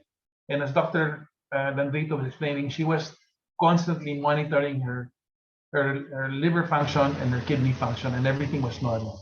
And as you all know, so far this is our first cure officially with ivermectin only, where in this case, this particular lady, her cancer was cured. Now, we started because of all of this understanding and all of these things that Larry was talking about. Larry is part of our group. Our discovery of lactoferrin came from listening to Dr. Chetty and then listening to another doctor in the US. And this is how we started using lactoferrin and diphenhydramine to treat people. We treated people in the Philippines and we treated people in Spain, and we got the same results. Fantastic. And as Larry was explaining earlier, we decided to see if we could bring this to another level. And so in August of this year, actually in July of this year, I tested ivermectin on myself. I have a fat prostate, and because I have a fat prostate, I said ivermectin has to work on me. So I started taking ivermectin, and immediately on the 8th day of taking ivermectin, instead of getting up in the middle of the night 5 times, I would only get up twice. I continued taking the ivermectin, and on the 18th day, on day 18, I no longer would get up in the middle of the night. So I said, this is fantastic. I continued taking the ivermectin, and after 37 days, I had still not gotten up at night. So I said, why don't we do something? Why don't we bring this to other people to test? And this is how we started a prostate community trial. This is the organization or the community that we set up in August of this year. Today, we have 2 communities. One is a prostate community trial on Viber, and then we have another version of the same thing, which we call Adios Cancer Adios. This is on Viber. So we have a Spanish version and we have an English version. Remember, a prostate community trial. So ever since then, we've now been we've been explaining to people how to treat enlarged prostates and cancers. And what we're doing, the idea behind our doing this is to be able to document the different cases. So we don't want people to self-medicate. What we want is for people to come to us so that we can prepare their medical histories and then study each case and go about each case. So one of our first cases, I will now start with one of our cases, was a fellow who came to us who was really, really sick. I will show you how sick he was. Can you see the pictures of this man? So he came to us with that, with this type of a growth in his neck. This man is indigent. So we said, let's give him ivermectin immediately. So we started him off on August 29. We started him off with 30 milligrams per day. That's a pretty small dose for this man. That comes out to about 0.54. We wanted to give it to him this way for him to get used to it. And approximately one week later, we were able to give him some lactoferrin. We gave him 750 milligrams daily. Next, we did a chest X-ray on September 10, and immediately we saw that he had what looked like metastasis in his lungs, okay, what is known as cannonball. No? And from then, we started giving him, on September 27, we gave him some NIC and some melatonin, and we continued testing him. We tested him on October 13, and generally his blood work was pretty good. His hemoglobin was a little low, but we were holding him. No? So the lactoferrin was helping him hold on to his iron. But when we saw that his hemoglobin was low, on October 18th, we increased the lactoferrin to 1,500 milligrams a day. And since we started on him from the ivermectin at 30 milligrams per day, we went up, we continued to bring up his ivermectin dosage as much as he could take. And we were now, in October 18, we brought him up to 2.18 milligram per kilo per day. On November 1, because what we do is we progressively give more ivermectin. As Dr. Landrito explained, what we try to do is we keep giving the person ivermectin because we don't know how much ivermectin the body needs, because we don't know to what extent the cancer is there. So we give ivermectin, we continue to bring the dosing of ivermectin up, provided the person does not show signs of overdosing. I'll explain this later on. And from that point on November 3rd, we did a repeat X-ray. So this X-ray, if you will allow me now to find, 1 second. I don't know now how to get back. 1 second. I will see if I can get the X-ray. I'm trying to make the screen smaller. I don't know how. 1 second, please.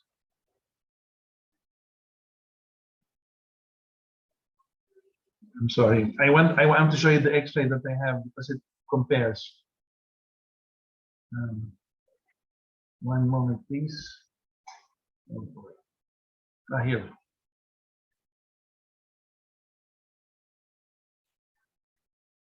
Okay. Can you see? Can you see the X-ray? Hello. Are you Yes, able to we hear can. me? Okay, thank you. All right. So we took an X-ray. We took an X-ray on September 10. That's on the left, and then we took another X-ray on November 3rd. Okay. This is almost 2 months apart. If you'll notice, the X-rays, while they look very similar, okay, there is a slight improvement. You will notice that the cannonball metastasis that is prevalent all over the left is still here. But if you notice the X-rays will show you that there is a very small improvement. So if we're seeing an improvement on his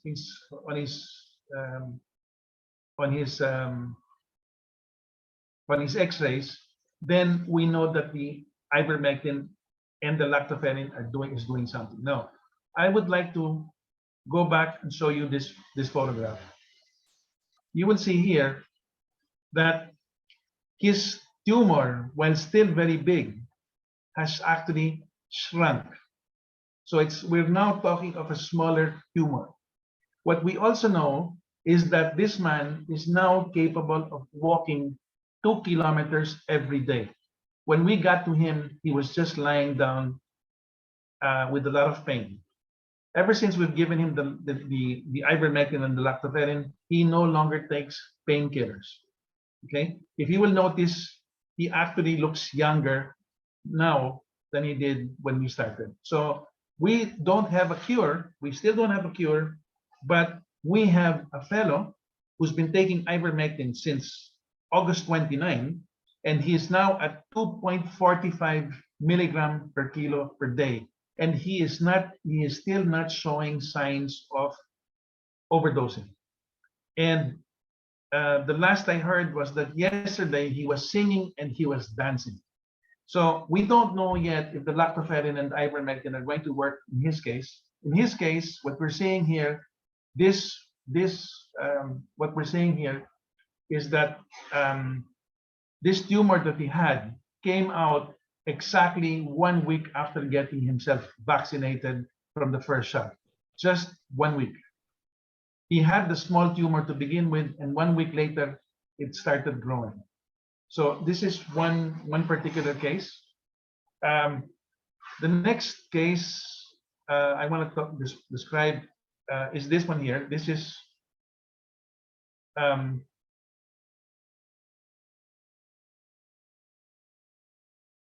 a case of 65-year-old male, 94 kilograms. He got himself vaccinated in June. He got another vaccination in August. He had his first booster in January 22, and he was diagnosed with rectal cancer. Okay, he was taking these medicines, and this gentleman, let me just run his history here. He was diagnosed in June 2022 with rectal cancer. He had a PET scan in contrast. He took 25 sessions of chemotherapy and radiotherapy, including 5 IV sessions. This was from July to September. On October 7, he had himself an MRI, and there was no significant change after the 25 sessions of chemotherapy and radiotherapy. So we started him on October 15. This man is in Malaysia, so we were not able to give him Dr. Landrito's ivermectin. We started him off at 36 milligrams per day, which is it's a small dose. That's 0.38 milligram per kilo per day. And we started him, and we immediately, as soon as we could, we went up increasing his ivermectin dosage. He started this lactoferrin on October 28. We started him off with 750 milligrams. And we had already, of course, as we said, we progressively increased the ivermectin dosage. And on November 3rd, we brought him up again, his ivermectin. We keep bringing up the ivermectin until, we see people start getting side effects, hallucinating, etc. And what we do is we adjust the dose. Anyway, on November 13th, we had him stop because he was having symptoms similar to getting a stroke. But the next day, we had him do a PET scan, and the PET scan reveals that the carcinoma, the rectal carcinoma that he had significantly reduced in size, and there was no metabolic activity, nor was there any metastasis. So since then, because of this good effect, we have since then reduced this ivermectin intake to 0.73 milligrams, because after this, we still noticed that he was still experiencing some blurred vision. So we reduced him now to 0.73 milligrams, and we're watching him. He's still at 0.73, and we will schedule a PET scan shortly thereafter, and from here we will check to see how he's doing. To give you an idea also of another case, this is another case of cancer case, what we believe is a cancer case. This man is 70 years old, 62 kilograms. His first shot was in June 2021, second shot August 30-31, first booster January 6, Pfizer. And what happened to him? Very interesting. On April 2018, okay, his prostate was roughly 59 cc's. So he had an enlarged prostate already done. As you can see, the values of the prostate vary because, as you know, this is done by an ultrasound, so it's not very precise. But his PSA in July 2019 was 2518. On December 20, 2019, 2635. When people have this kind of PSAs, normally these are cancers. But of course, until we have a biopsy, we cannot confirm that. But somebody with this kind of a PSA, doctors would tell you that that's most likely cancer. Anyway, so he had his first dose in June and the second one in August. Immediately, his PSA shoots up from 25 to 51 after those first two doses. He takes himself a booster on January 6, and that PSA shoots up to 61.75. By this time, he starts complaining that he's feeling really, really bad. Okay, and we start him off on ivermectin on August 23rd with just 30 milligrams a day. So we repeat his PSA test just a week after he started on the ivermectin, and he had the PSA of 89.11. Anyway, so what's happened with this fellow? So we immediately brought up the ivermectin, and we started him on Lactoferrin 750 milligrams per day. On November 3rd, we brought him up.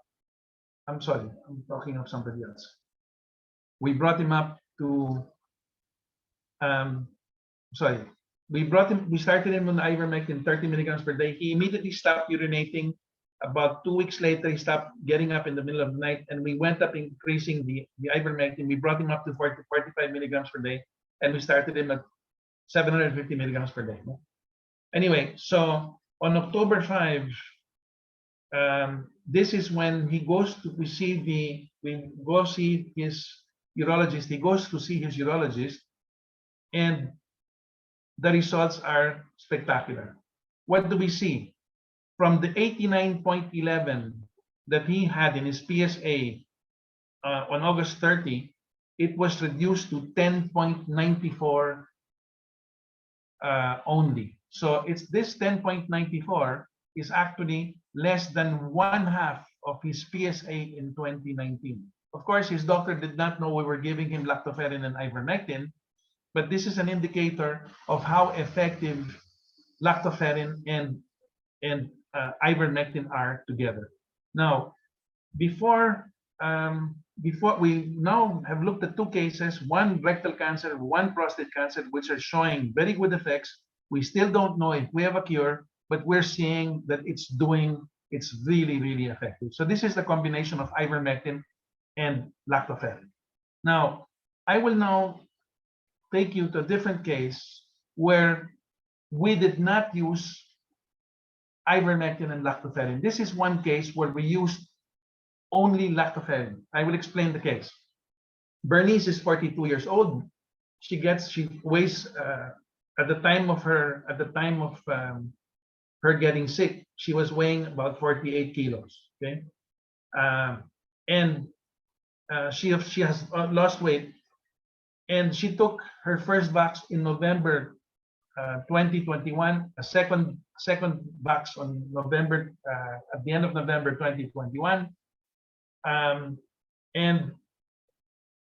in August, so we're talking of approximately 8 months after, she got herself a biopsy and she had ovarian cancer that had already metastasized. Okay, so we're talking of a turbo cancer. Okay, this girl, 42 years old, was perfect, no problem at all. Then all of a sudden, she starts feeling pain. She goes to the doctor and she's really sick. Now, what happens to her? She comes to us and we tell her, well, we have the options of, coming with our treatment, or we can take a look at what the doctor's giving you and we can study that and we can decide whether we can give you ivermectin. So we looked at her chemotherapy drugs, and the chemotherapy drugs that she was taking were like a civil war for us, because some of them are contraindicated against each other. So we said, if we come in and something were to happen to her, they may blame us for giving you the ivermectin. So we decided not to come in with the ivermectin and to just give her lactoferrin.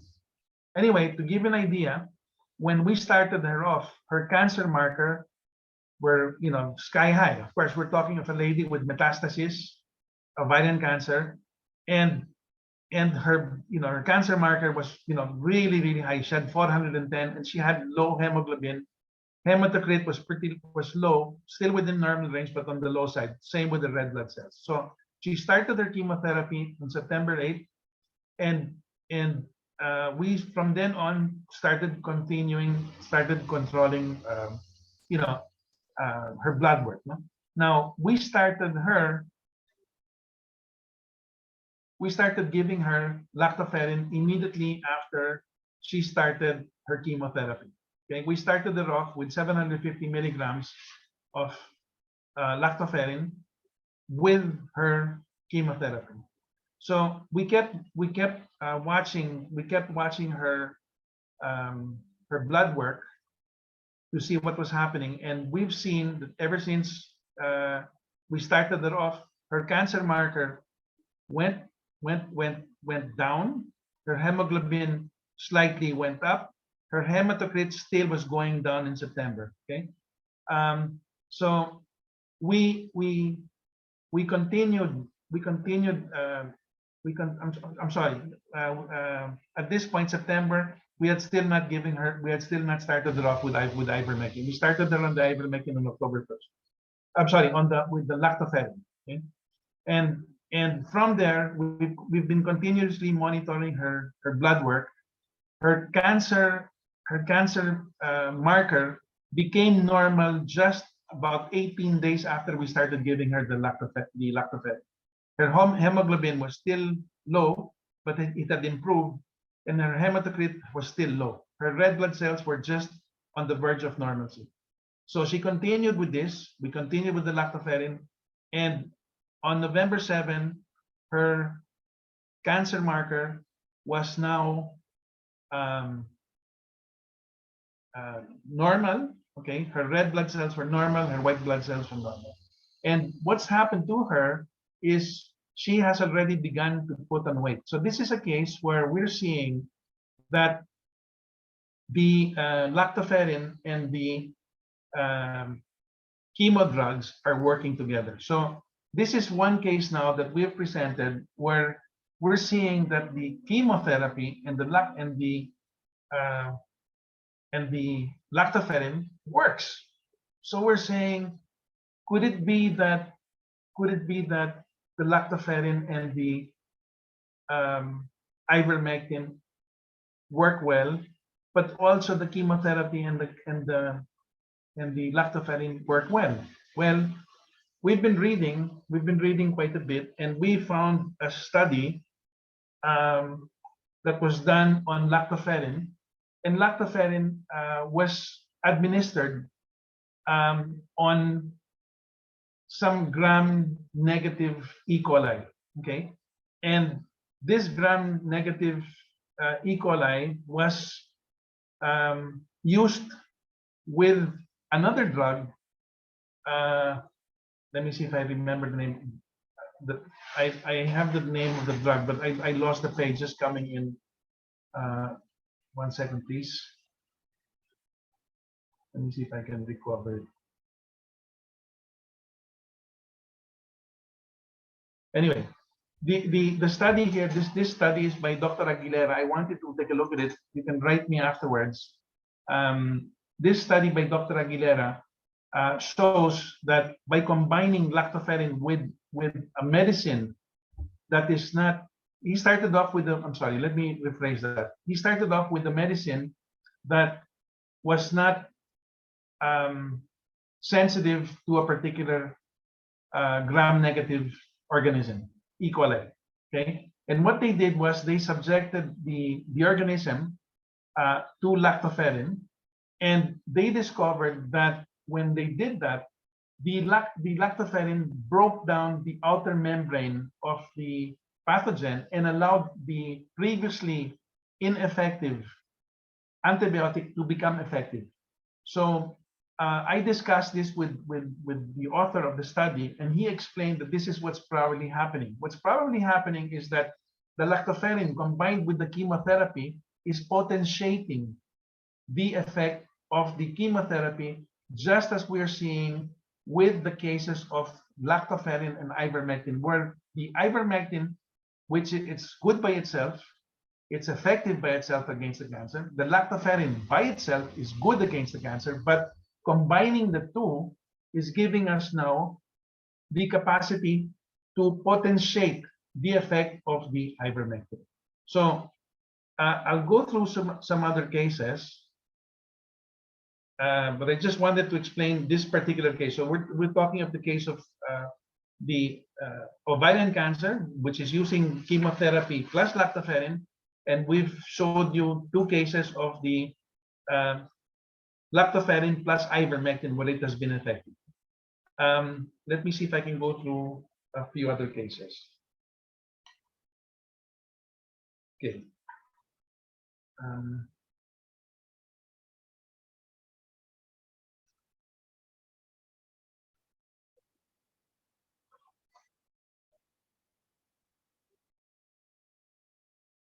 Okay. Can you see this case? This is YBC. She's 76 years old, 47 kilograms. She's had 3 shots. April 2021, July 2021. She got her booster shot thereafter. She has breast cancer. Okay. She started in 2019 already. She already had problems with her left breast. And immediately after getting herself vaccinated, her breast growth became harder, bigger, and her breast started to bleed. So we started her with ivermectin, okay, and we noticed that at 15 milligrams she had no adverse effects. So we immediately brought her up to 30. We brought her up to 45, and she started feeling much better. And we then started her off. Then we started giving her. We brought her up to 60. We started giving her lactoferrin a few days afterwards, and she started to feel some overdosing. So we had to adjust her intake of ivermectin.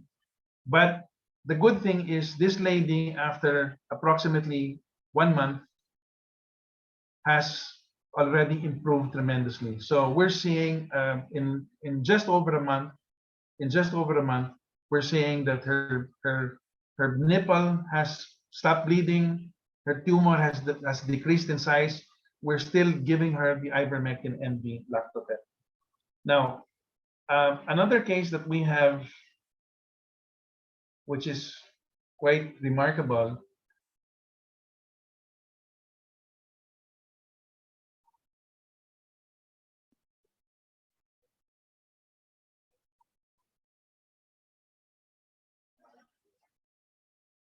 Okay, this is an early cancer case. The reason we're showing this one is because the effects were really quick. Okay, so this lady, 75 years old, 56 kilograms. She had what looked like stage 1 cancer in the right lung. Okay, so she was operated on, and it was done, etc. Now, this was we're talking of January 2015. She decided to get herself vaccinated December 21 and January 2022. So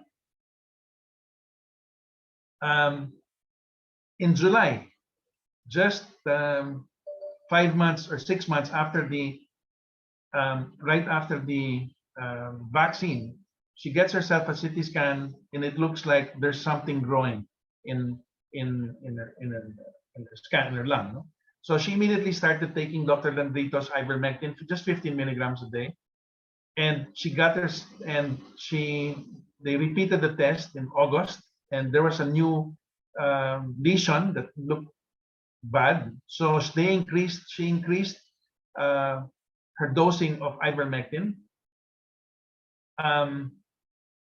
and just with the ivermectin, they repeated the scan, and what was there just a few months ago cleared out. The lady daughter is a nurse, so she ran out of Dr. Landrito's ivermectin, so she was giving her she had to give her some Indian ivermectin, which is also ivermectin, and it's good, and she added lactoferrin. So they repeated the scan results and brought them to the hospital, brought them to the oncologist, and the results were so impressive that the doctor said, "We'll see you in 1 year. Looks like everything is good." So we have many other cases. Maybe I have time for another one.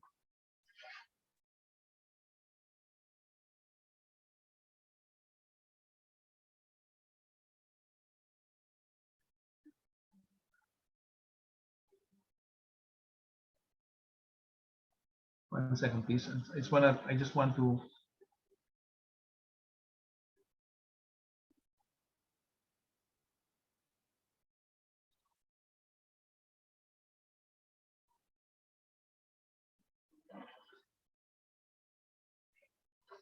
Right, please bear with me.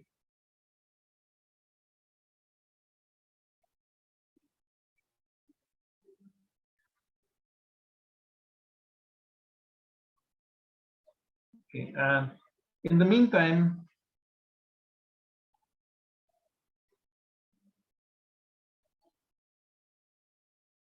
is Dr.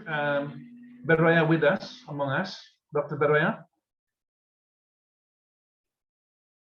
Dr. Beroya?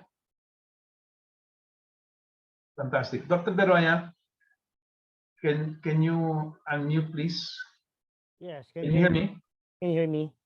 Yes, I can hear you. Can you speak a little louder, please? Okay, Dr. Okay. Beroya Yes, is one of our cancer patients. He yes. is also a doctor, and he's here with us today to tell us about his case. Please go ahead, Dr. Beroya, all yours. Good evening, everyone. My name is Dr. Roberto Beroya. I'm 52 years old. I was diagnosed as having an adenoid cystic carcinoma of the right lacrimal gland. So it's here. It's behind my right eye. So I still have my, if you can see, my right eye is closed because during my second operation, the cranial nerve 3 was damaged. So I cannot open my right eye, but my eyeball is still there. But it's frozen. So it's frozen meaning because the right lateral rectus muscle was also damaged. So basically my right eye is not functioning anymore. So I'm only using my left eye. Okay. I was diagnosed February 2018. I had chemotherapy, 6 sessions of chemotherapy. I already had 3 operations. 2 of them were to remove the mass. I only had 1 mass before, and I already had 4 rounds of radiation therapy. Okay. The problem with my case is it's recurrent. So it's on and off. It to make long story short, chemotherapy is out of the question anymore. So it's not working because when we did the chemotherapy, right after chemotherapy, we repeat the CT scan, the mass was back. Okay. So what's effective right now with me is radiation therapy, but it can only control the growth, but not the new growth. Get it? I can still get before I only have 1 mass, but now I have multiple mass in my head, different parts of my head. Okay. I was introduced to ivermectin only last November, by a friend of mine. A friend of mine was a doctor also, and he introduced me to Mr. Gonzalez. And then at first, as usual, I was hesitant, and then since I'm in between treatment right now, so I decided to go for it. Okay. At first, I'm not expecting anything. So they gave me the medicine. I have my ivermectin, I have my lactoferrin. Right now, I'm on my 24th day of ivermectin and lactoferrin. And as I was talking to Sir Manolo Gonzalez yesterday. I was telling him that I feel so much better now. I feel so much better now.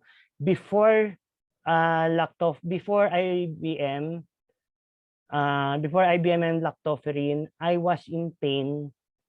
Basically, I was in pain for the last more than 5 years. I was in pain for 24/7. Constant of 7, it will only go away right after radiation therapy. After radiation therapy, it will calm down for maybe for a month, and then after that, it will come back again. And then right now, my last radiation was May this year. Okay, and then after that radiation, I was in pain again. Since I started by IBM and lactoferrin, I can honestly say that my pain is I'm in control now. The pain is in control. I have pain, but I don't know how to explain it, but it's a pain in a good way. Okay, so my pain is before it was a constant 7 that always peaks into 10. Which is most of the time it's always 10. So maybe 7 for a few hours and then peak of 10.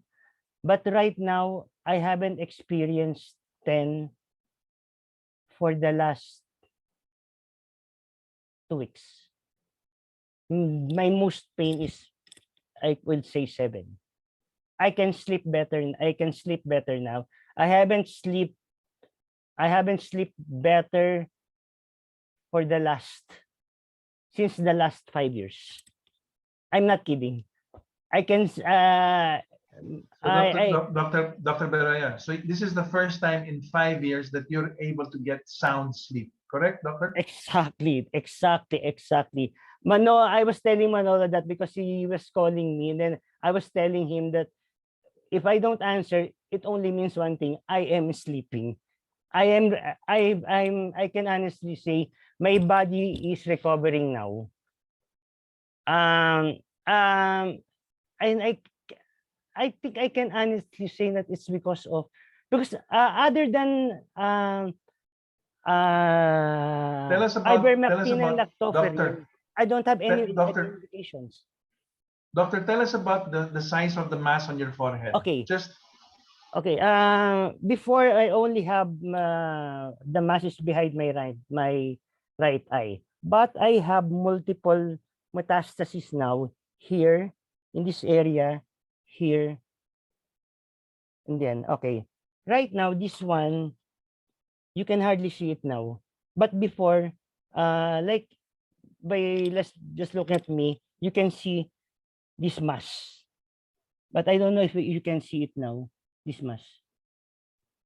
I have a big one here. so you can tell us that in approximately 24 days, the Yeah, mass yeah, the it mass decreased on in your size. head, on your forehead has shrunk. You're seeing it yourself. Yeah, yeah, That's metastasis. We know that's metastasis. yes. That's a no, that's a proven. That's a no, it was recorded in my MRI and my PET scan. I have a metastasis here, and also I have a metastasis in my maxillary sinus. So before taking the ivermectin and lactoferrin, I have congestion, and this is so pain. I don't know if you know what kind of pain. If you have sinusitis, I had that, but right now I can. I don't have any congestion here. I don't have pain here. My pain now is almost none. I can say that. So with an overall pain level of practically 10, Yes. 10 out of 10, you are now between 4 and 7. That would be your pain level today. 4 over 10. Yes, yes. That I can say. Plus you're My sleeping. Plus maximum. you're sleeping well. I'm Plus you're sleeping sleeping well. I'm eating well. And the lumps on your head, the two tumors on your head that are visible have shrunk in Yes. 24 days. Yes. Yes. Okay. And I gained weight. Wow. I So gained weight. plus you've also put on weight.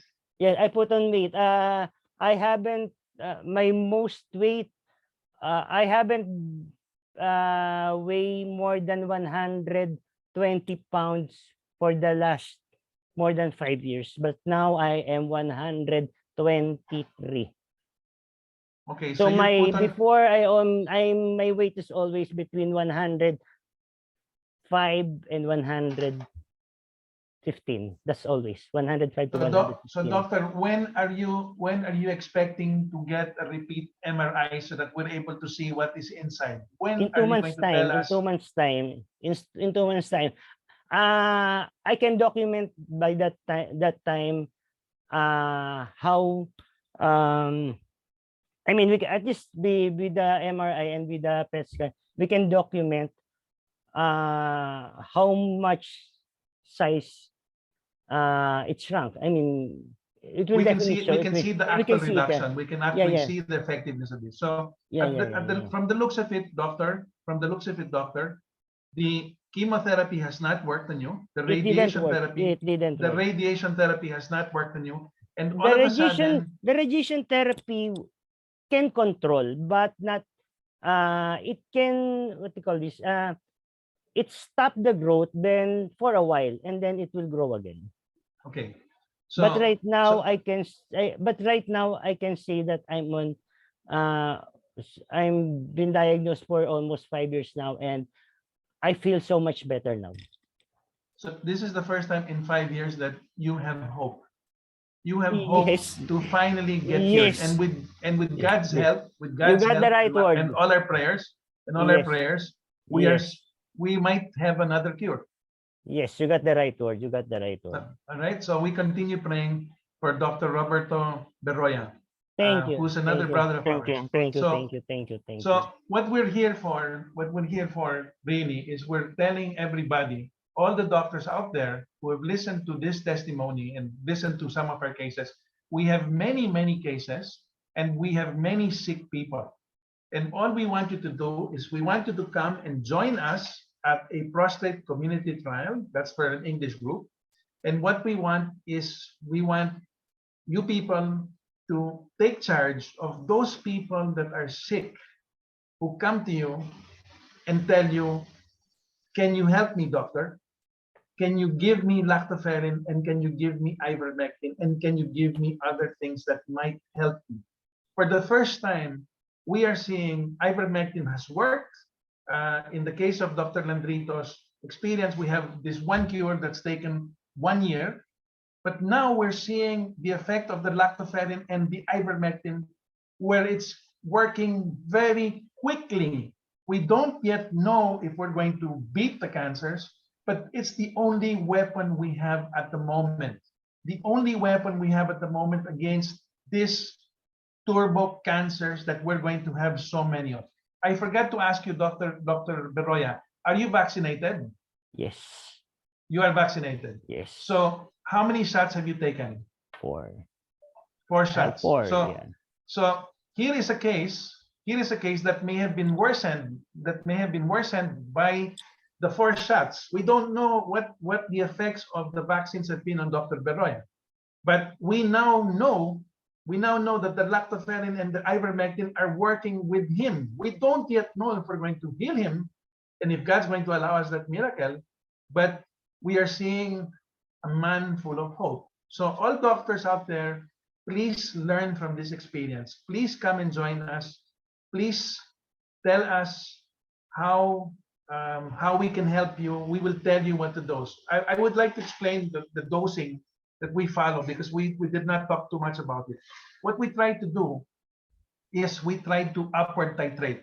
We don't know how much cancer somebody has, so we don't know how much ivermectin to give.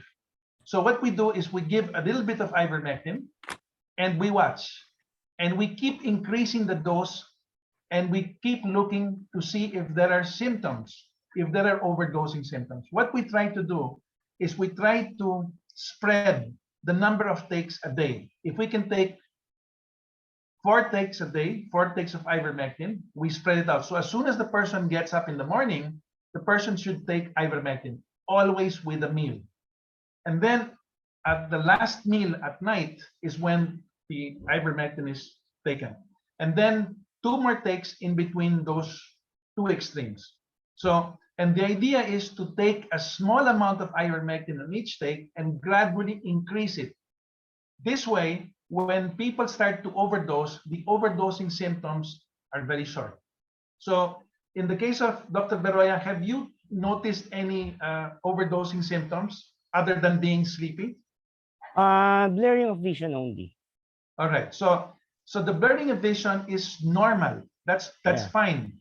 What we don't want is for somebody to take ivermectin and after 1 hour get blurred vision for 2 hours or 3 hours. In that case, we have to cut back on the ivermectin.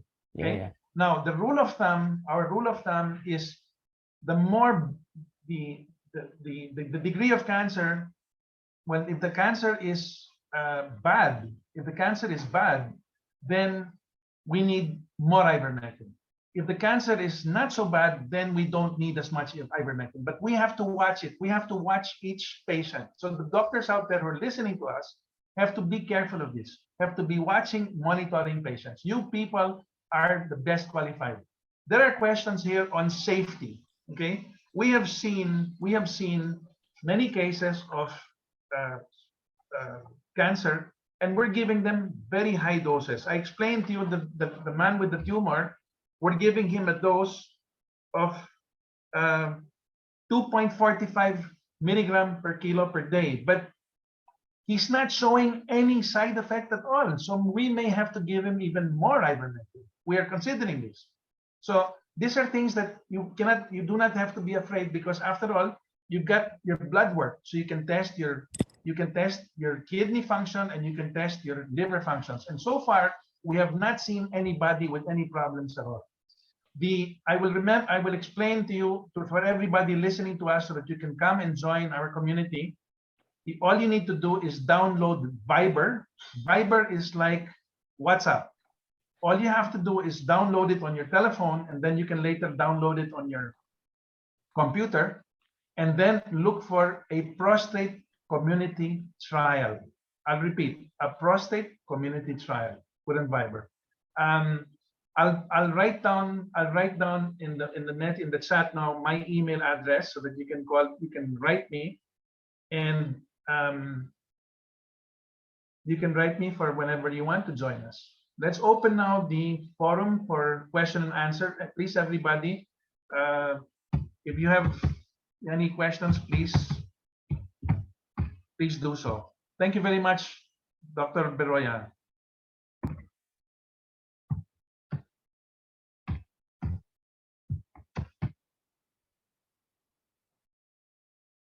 Thank you, Sir Manolo. Go ahead, please. We have some questions. Please go ahead. Gil, would you kindly allow people to join in and raise their questions?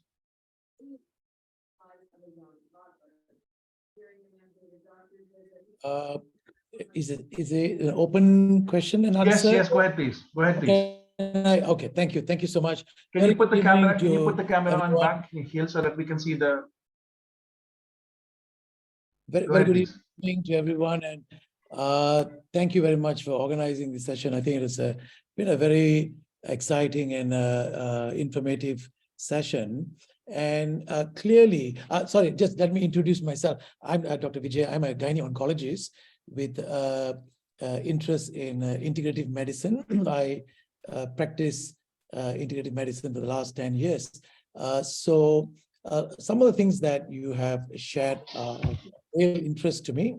I just would like to know a couple of things and maybe give my, my 2 cents worth of opinion, because I've been looking at healing cancers beyond conventional approaches for the last 10, 11 years. Firstly, I think your experience with high-dose ivermectin in combination with lactoferrin, it seems like a very interesting option for some patients. Although the numbers of cases are still probably limited for us to form meaningful conclusions, but I think the signals are very, very exciting, and I'm quite sure there are many patients that can benefit from this. What I would like to add to this conversation is that now my excitement level of seeing how cancers can be healed almost 10, 11 years ago without the need for chemotherapy, radiotherapy, or even surgery, I sense the same palpable excitement and passion in many of you who are seeing these results, although from a different route, COVID-induced route that brought ivermectin into our consciousness, and how high-dose ivermectin can be usefully applied. My experience over the last 10 years, and I echo what Dr. Landrito has mentioned earlier, is that there is a very powerful role for metabolic approaches, and there are already many effective alternative cancer treatments which are available, and I think you mentioned cases like the ovarian cancer and so forth. I can share with you that, because as a gynae oncologist, those are some of my core patient groups, that in up to 55 to 60% of advanced, recurrent, and even palliative ovarian cancers, we are able to reverse their cancers back into remission. In early cancers, the results are, comparable, if not better than what conventional treatment is able to. So there are many things, I think someone in the has posted in the chat group, what about high-dose intravenous vitamin C? Yes, that is a a very, very useful modality, intravenous vitamin B17, hypothermia, hyperbaric oxygen, oxygen-based therapies, oxidative therapies. And so there are already many proven therapies which are available, but these ivermectin lactoferrin is very exciting to me because this is a low-cost option, because some of these therapies that we are currently doing using these other things that I mentioned, the entry cost both to the practitioner and to the patient is much higher. And I think if we can develop low-cost options that is made available to the masses, I think this will be a very good development. So I'm very excited. Definitely, I would be putting some of my patients, because there are patients that do not respond to metabolic therapies and everything that I have mentioned just now.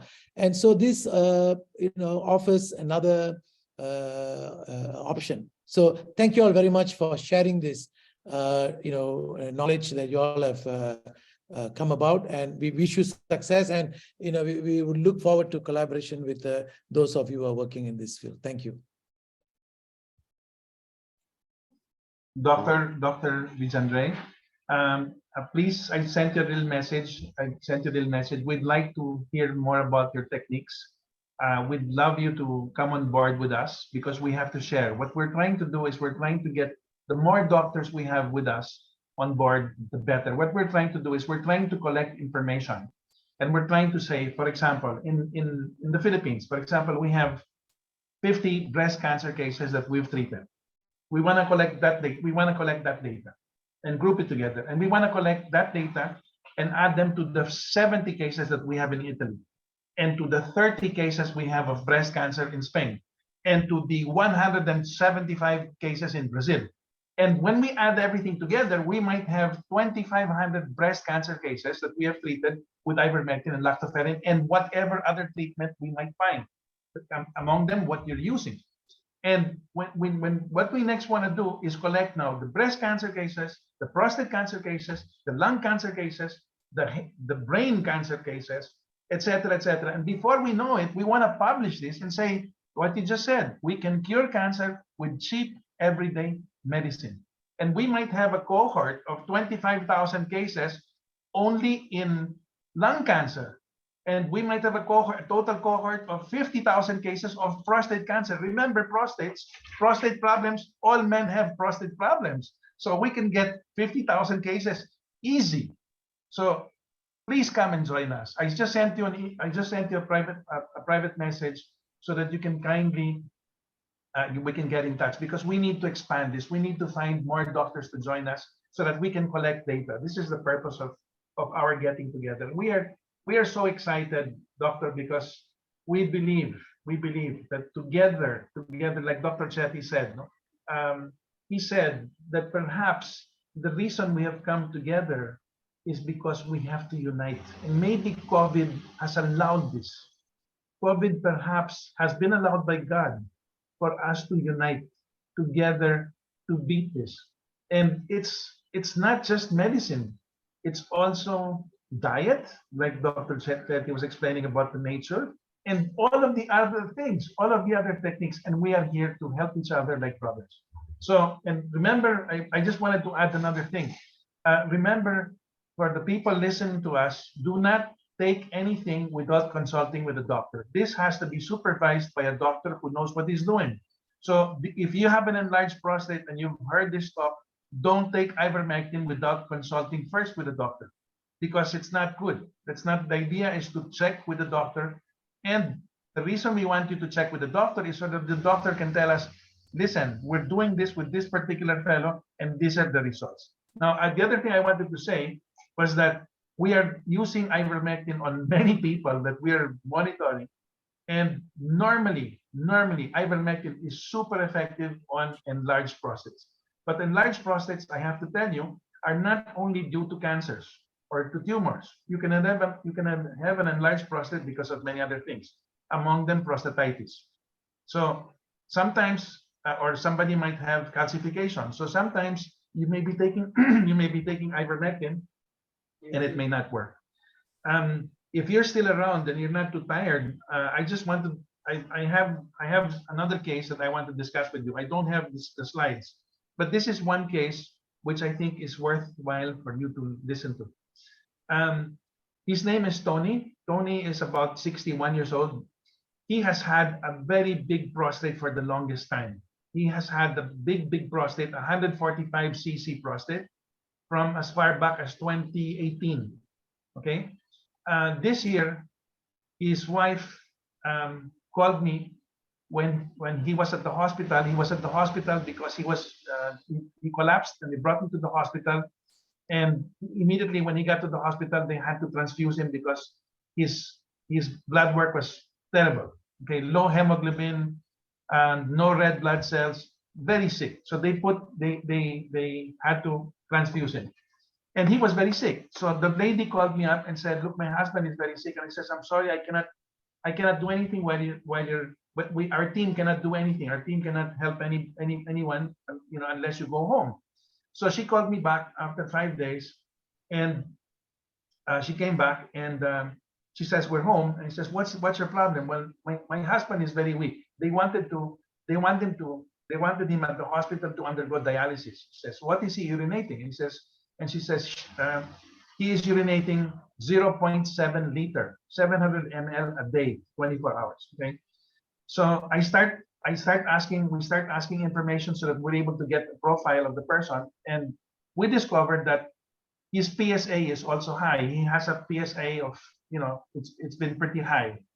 So we put 2 and 2 together, and we see that his problem probably is a cancer, and immediately we start him off on ivermectin and lactoferrin, and we tell him to walk. Okay, so we change his diet a little bit, and after 2 weeks, he's able to walk about an hour every day. He's starting to put on weight, and he feels a lot more energy. But he is now improving. The amount that he is urinating improves.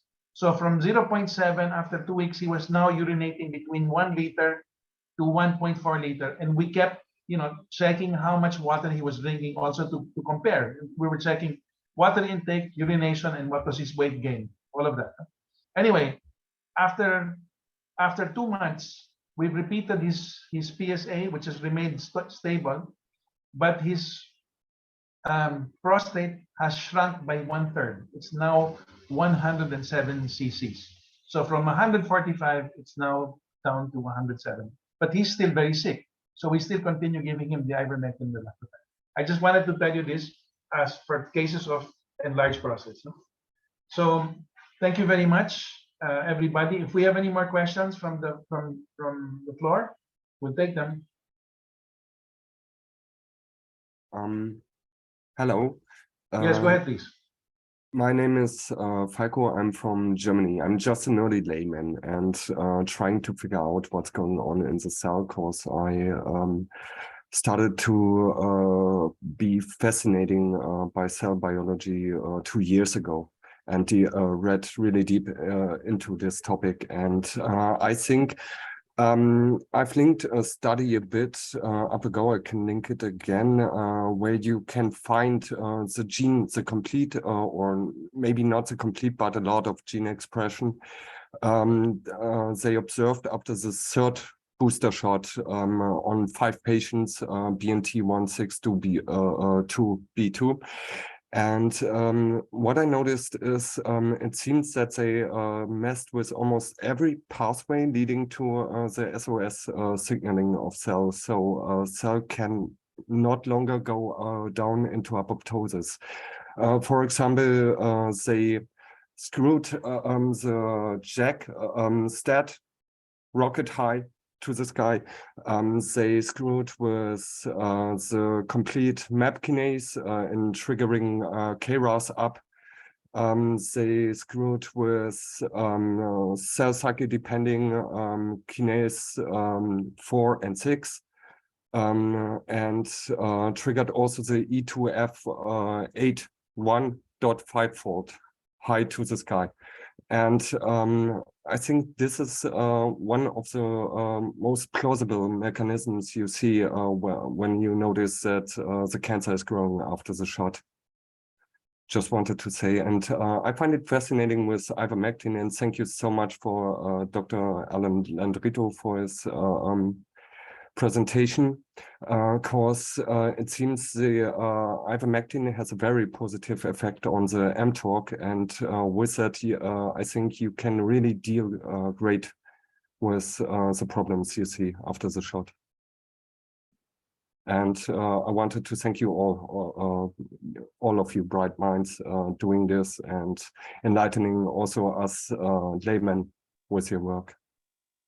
That's all I wanted to say. Thank you. Yeah, let me answer. Sir, those pathways you mentioned were all, I've gone through certain readings, and all those that you mentioned are also addressed by ivermectin. It's really fascinating that ivermectin address AKT, mTOR pathways, WNTTCF pathways, PAK1, of course, and many others. There really is so many pathways by which ivermectin is acting against. And these are pathways genetic. Some of them are signal transducer proteins, some are enzymes, kinases. Ivermectin is acting against them. So really, we are just scratching the surface of what ivermectin can do for cancer, I think. And it's I'm glad you're bringing those things up. Thank you for the comments. Okay, Manolo, thank you, Dr. Landrito. We have two people who raised their hands. First, I see Mahim. Mahim, please go ahead. Thank you very much. I'm an immunologist with over 40 years of experience, hands-on experience, and later analysis of data related to inflammation, and our own earlier original data became accidental discovery when we repeatedly, for a long time, induced tumorigenesis and angiogenesis in the guinea pigs. I came from the University of Pennsylvania that we did this accidental discovery. I didn't know how important our finding was as far as tumorigenesis and angiogenesis of the lymphoid tissue, until I came to National Cancer Institute, the National Institute of Health. Then I proposed the role of inflammation, important role of inflammation in cancer research and therapy. However, I met with tremendous challenges legally, scientifically, professionally, personally. But then after I submitted a lot of large-scale proposal, now the whole universe is working on little pieces of the ideas on the role of inflammation in carcinogenesis and angiogenesis. The reason I'm mentioning this is that our health system, the medical establishment, is not very much interested in solving the cancer mystery, because there is a big, huge profit. And this cancer, in one of my recent articles in 2018, I mentioned that cancer is an induced disease of 20th century. We lose the biorhythm of the normal immune surveillance. which is, we defined as yin and yang of acute inflammation or effective immunity. And in my way of thinking, reading and analyzing a lot of data, I believe that we are conversing the role of constituent receptor to adaptive receptor, and the wound healing take over the apoptosis pathways. And you mentioned the role of many pathways, but I want to come to some kind of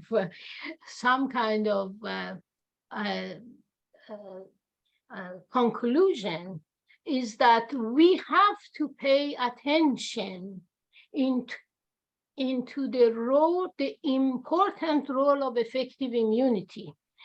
In the medical system, we have almost not only ignored the role of immune system, but we also destroy the immunity ever since a newborn is arrived by injecting the newborn or infant with pathogen-specific vaccines, which has a lot of not only component of these pathogens, but also a lot of component which prevents mitochondrial function, which prevents those protein, lactoferrin, and so forth.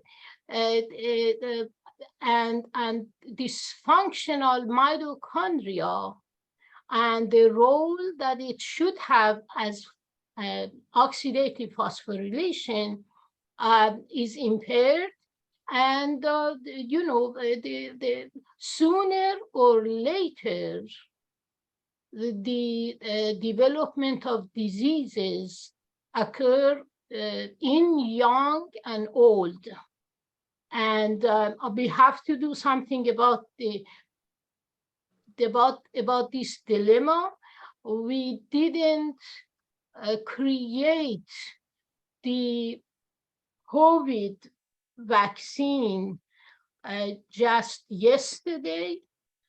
This was induced, cancer was induced since 1955, when we injected the public with virus-contaminated polio vaccine, and we induced cancer in the last 3-4 generations.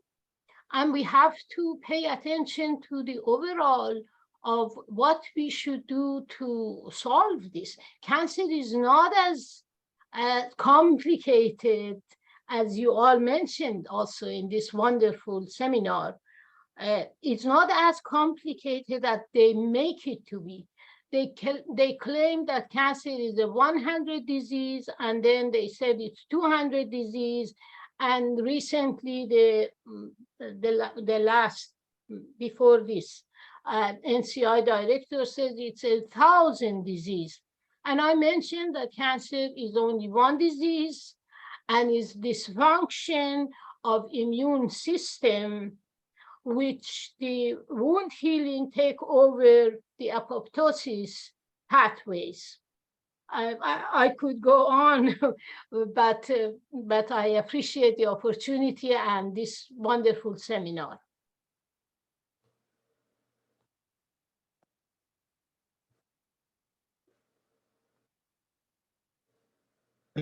Thank you very much, Doctor. Kindly tell us your email address so that we can be in touch. We'd love to communicate with you. Anybody else? Any other questions from the floor? Please, Larry, go ahead, please. Yes, picking up on what Dr. Katami said, and particularly also with what Dr. Chetty mentioned, summarized so well. I'd like to ask a question I'd like to direct a question to Dr. Chetty, please. Dr. Chetty, could you give us could you share with us your perspective on the role of the microbiome and its connection with the immune system with regard to cancer, treating cancer? Yeah, I think the gut microbiome is a vital part of overall health. After all, 8 to 9/10 of our constitution is not self. It's made up by the microbiology that lives on us. So I think human beings can be considered one of the most diverse ecosystems on the planet. And so we tend to neglect looking at this biodiversity that exists as a human body and trying to keep all of it healthy, not just ourselves. Now, we've seen with COVID the affectation to the gut microbiome and what devastating effects that can have on the human body. We've proven that COVID has bacteriophage activity and can infect the gut microbiome, produce toxins. And so it has become an integral part in the understanding of how to treat COVID itself. However, with the gut microbiome, the bacteria in your gut are vitally important in digesting some of the nutrient and making it available for absorption. They are also important in the production of certain chemicals that we do not produce, and we're dependent on this microbiome to actually produce. So the gut itself as well is almost the seat of your immunity. It has the greatest exposure to external environment and needs to build tolerance so that we can nourish ourselves without any allergy. The immunity as such from birth is something that's constantly adapting and learning what to tolerate so that we can live in our unique environments and thrive and reproduce in them. So children that are exposed from a young age to the diversity of their environment seem to develop much better tolerance to their environment, and those that are restricted seem to have far more allergic problems. Same with the gut. Soil-based bacteria are now, since COVID's damage to the gut microbiome, proving to have some benefits, spore probiotics, in the gut itself, healing the gut lining, increasing the mucous membrane barrier, and in doing so seems to have a profound effect on immunity and those with autoimmune conditions and that kind of thing. So I think the gut microbiome is an integral part of the human body. And as to cancers itself, they have the ability to actually produce toxins and to cause cancers. They also have the ability to improve general health and nutrition, and in that way actually help cure cancers. So I think there's a balance we need to find, a vitally important balance that we need to find. And to understand how different bacteria influence the human body in different ways. I think part of it is our nutrition, exposure to dairy, wheat-based products, carbohydrates will change our gut microbiome. And that might be a central cause for a lot of the disease we see in the modern world. Thank you, Dr. Chetty. I just thought I'd mention that one of the primary ways by which I think lactoferrin benefits in the treatment of cancer and other diseases is primarily its beneficial impact on the microbiome, and with that, the immune system, and with that, cancer. Thank you, Dr. Chetty. Thank you. Christina Parks, go ahead, please. Dr. Parks. Yes, thank you. Great seminar. Love the information on lactoferrin. My basic question is for you. I think Manuel, do you see any efficacy against non-vaccine induced cancers? Now, I know you can't know if these cancers were induced by the vaccine, but do you have any data on people who did not take the vaccine who've taken cancers? And I just want to follow this up because we know that the signaling, the inflammation, the chronic presence of the spike protein high VEGF that might be driving angiogenesis, all of these may be induced by the vaccine. And so is the ivermectin reducing those causalities, or is it activating the T cells as per the paper that was just published, or is it working through some other mechanism for the cancer? Like you very well pointed out, we've got lots of people. Some of them are vaxxed, some of them are not vaxxed. But so far, we're seeing results. We're seeing results, good results on both groups. Now, I can't tell you if we're having the same kind of results. It's still too early to say. So what we need to do is get more data, get more people documented. So that's what we're doing here. Okay, I have one additional follow-up question to anyone who might know. Is there, as per that paper that was just published that showed that ivermectin sensitized the tumor to T cell invasion, is there any paper, any scientific literature on the effect of ivermectin on T cell sensitization or activation?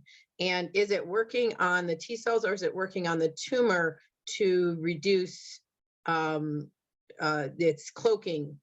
I know that they put certain glycoproteins are on there to cloak themselves from the immune system or signaling molecules. If anybody has any input on that.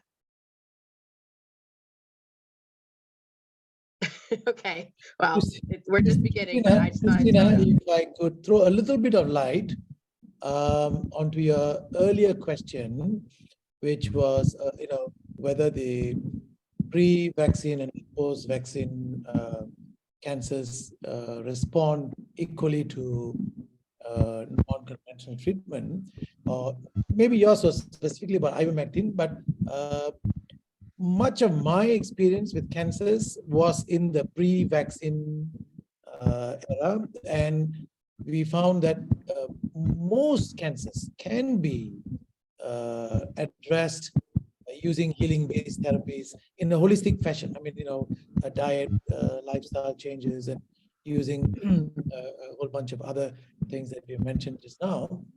So it works very well. Now, in the post-vaccine era, we are seeing a subset of difficult to treat cancers. What I think the topic of today's conversation was, the turbocharged or the hyper-aggressive cancers. So we are seeing cancers being awakened, those that have been dormant for many years, that we have seen them in remission for 5-10 years suddenly being reactivated. And we're also seeing cancers that are appearing for the first time, but in a hyper-aggressive fashion. Now, fortunately, many of these are still treatable, but we are finding more and more of such cancers which are difficult to treat. Meaning, from diagnosis to death within like 6 weeks, 8 weeks, which I've been in oncology for now close to about 30 years. I've never seen cancers kill people in 4, 5, 6 weeks, but we are seeing some cancers in that hyper-aggressive state. So there is a difference. There is a difference, between these two groups. Now, exactly which mechanisms are being interfered with or coming into play, I'm not able to, throw any light on that yet. All right, thanks. Thanks, that's helpful.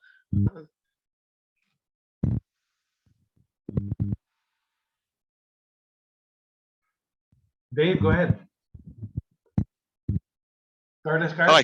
Go ahead. Hi, everybody. Yep, hi, Christina. Just getting back to your point about can ivermectin affect the balance of the T cells? There is a paper which was published 2nd of March last year, and you might have seen this, but ivermectin converts cold tumors hot and synergizes with immune checkpoint blockade for the treatment of breast cancer. And what they found is that it can upregulate the effector T cells and increase the ratio relative to the regulatory T cells. So before, the tumor is acting as a checkpoint inhibitor, and this process can help counter that. and basically enable the T cells to attack the tumor. So a hot cancer is basically one where it has the T cells, part of the immune system, present, but they may not be able to actually affect the tumor cells. So this is a very positive finding. What they did in this, they used it with the checkpoint inhibitor antibody treatments, which were basically given injected. So I put a link to that in the chat. Getting back to, if I talk about lactoferrin as well, that can also affect the balance of the immune system. If we go, it can change the M2 type healing macrophage over to the M1 type of macrophage that can attack the cancer cells. And that's another study that I've linked to earlier in the chat. If I find any other papers, I'll put the link here.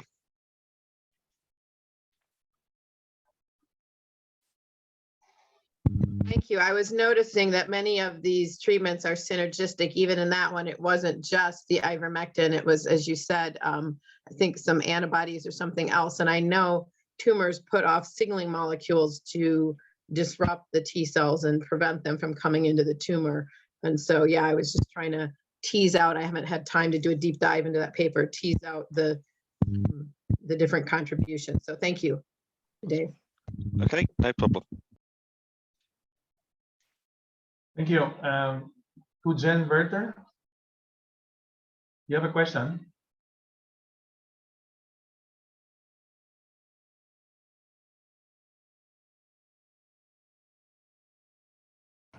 Sorry, had a little problem.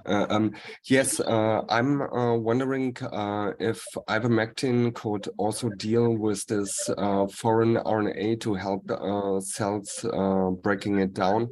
Because as far as I know, this 100 pseudouridylated foreign RNA is so horrible to break down. Measured, for example, in the blood. I mean, let it melt down your tongue. They measured 15 days in the blood, naked RNA of this shot. So the question is, if we can't deal to make it faster breaking down, is there the risk that cancers would reactivate if it's not fast enough broken down? That's my question I have.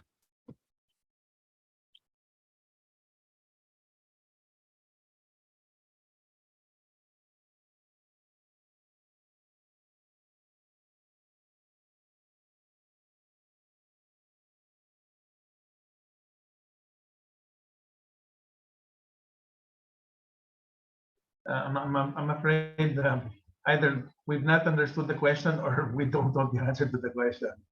Can anybody try?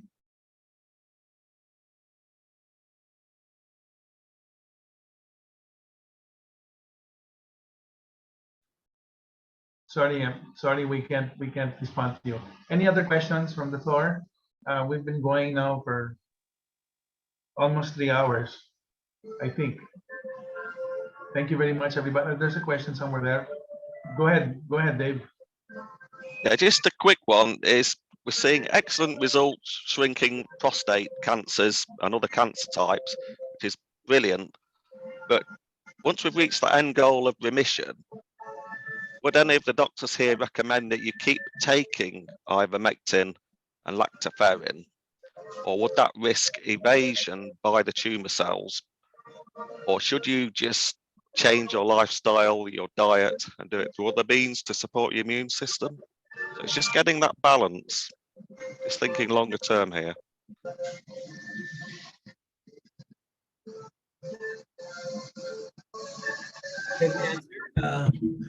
Now that things are coming up, actually it's not new. I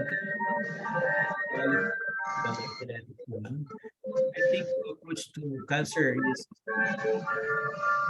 nutrition and lifestyle modification, along with certain new things like ivermectin and lactoferrin, and the other things that maybe their doctors have been using, like intravenous vitamin C, high dose.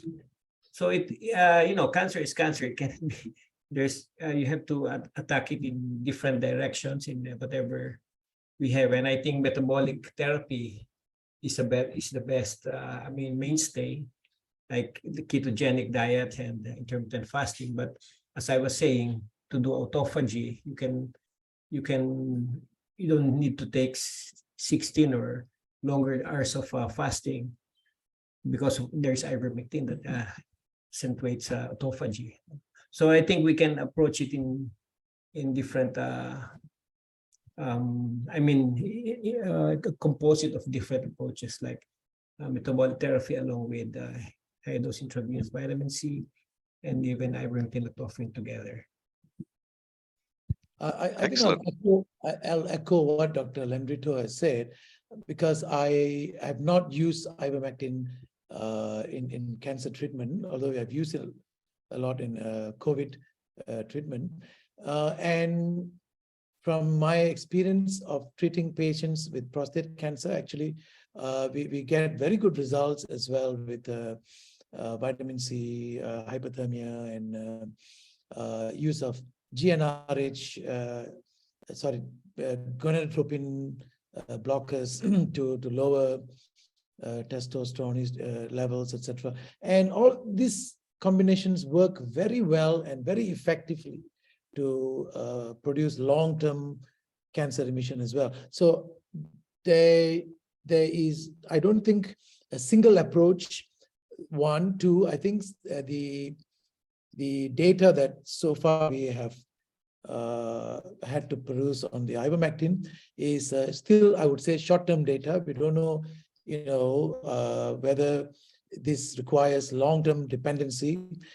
Generally, my approach has been that, we try not to develop drug dependency in healing. I think Dr. Shankara Chetty opened the session very well, in trying to bring us back to the basics of our existence, biology, natural science, and what really keeps us in health. So when we have had these derangements, these breakdowns, disorders resulting in disease, well, we engage in some of these interventions to restore that balance. But the long-term health should go back to the well-tried and tested formula of healthy living and going back to basics and so on and so forth. So I don't believe prostate cancer is a deficiency caused by a deficiency of ivermectin in our system, as I think none of the other cancers is because we are lacking ivermectin. But ivermectin is an amazing chemical, nutrient, whatever you want to call it, that seems to help us reset many things. But we should use it for those purposes. We should not develop the same problems as the pharmaceutical industry has led us into, that drug dependency. We say, look, okay, this drug works for this, so okay, you take this drug, for forever. I think we should be mindful of falling into that same trap. So I don't believe that any of these drugs need to be taken lifelong, to keep the disease at bay. Excellent, and I fully agree with that. Go for diet, go trying and put flavonoids in your diet and polyphenols, quercetin, which we get in onions, or you can supplement your vitamin C, your D, your zinc. Just go for general immune support and lifestyle. I intermittent fast 14 hours a day. It's quite simple to do. You don't feel hungry once you're adjusted to it. You just find yourself doing it. So yes, I would second that. Go with lifestyle. If I can just add this one last point. You see, one of the first patients that triggered my interest in this healing of cancers started actually 10 years ago. So 19-year-old girl who had a stage 3C serous papillary adenocarcinoma. She had a huge tumor. She had a CA-125 of 33,000. And the parents could not accept the options offered to her, which was chemotherapy followed by completion surgery, which meant she would have had to remove her uterus, ovaries, and so forth. And she would have been rendered sterile for the rest of her life. So after many opinions, she came to me, and this was very, very early in my own understanding of how to heal cancers. And long story short, I did a conservative surgery. I took out the main tumor in the ovary, one of the ovaries. We did a debulking, omentectomy, and so on and so forth. But we used this peritoneal alkalinization, nutritional therapies, and supplements, etc.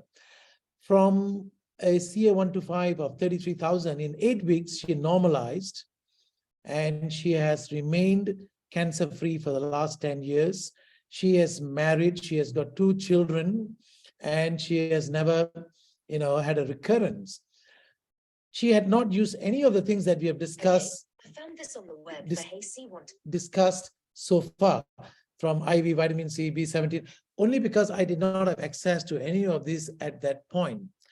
Why I mentioned this particular case is I think sometimes we can go overboard by attaching too much significance to a single therapy intervention, and so forth.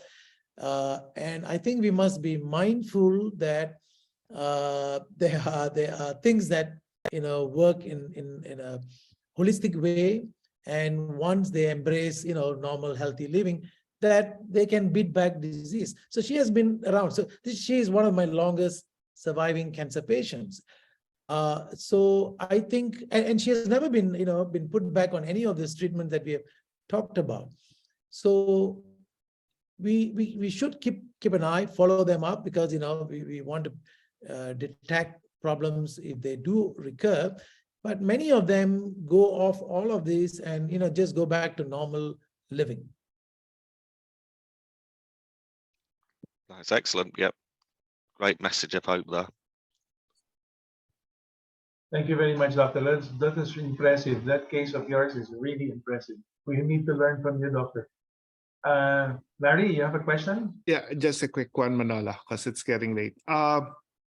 I would like to ask the doctors here if they have looked at the use of senolytics as part of the treatment of cancer. Thank you.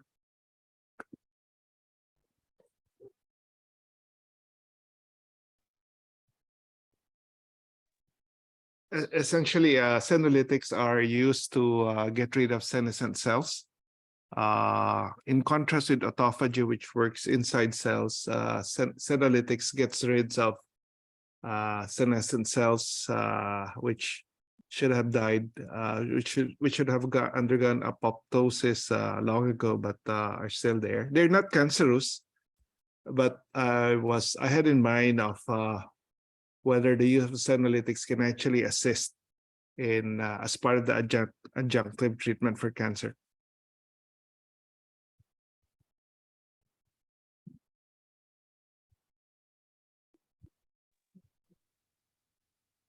Okay. We're silent, so I think no one has used it. I've been looking at this, Dr. Landrito, for several months now, and it's just so intertwined. It again goes with the microbiome and mitochondria dysfunction and mitophagy and all of that. I was just, I'm in the company of many well-read and very well-studied doctors, so I thought I'd throw that in there. But thank you. Perhaps in the next one. So it's very good. All informations are coming up. Let me address Dr. Sparks' question on T-cell. I've gone across one study on triple-negative breast cancer. These are the most difficult subtypes of breast cancers. And immune checkpoint inhibitors will not be effective in hot tumors. That means if the tumors are already infiltrated by T cells, right? But then when they use ivermectin, it promotes what they call the immunogenic cell death. by modulating P4, P2X7 pyrogenic pathway. It's so technical, but actually, apparently, it's leading to robust cells, T cell, attacking even the robust T cell infiltrated tumors. And ivermectin apparently is harnessing the tumor's intrinsic high extracellular level of ATP for its anti-cancer activity on that. So even at TNBC, ivermectin is acting on that. So I don't know if it shed lights on your question, Dr. Sparks.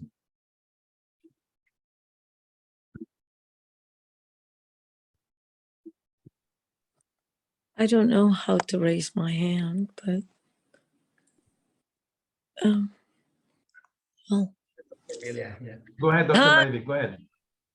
Dr. Allen, I don't know how to raise my hand. I'm on the, good evening, everyone. I'm very late because we Go to raise hand.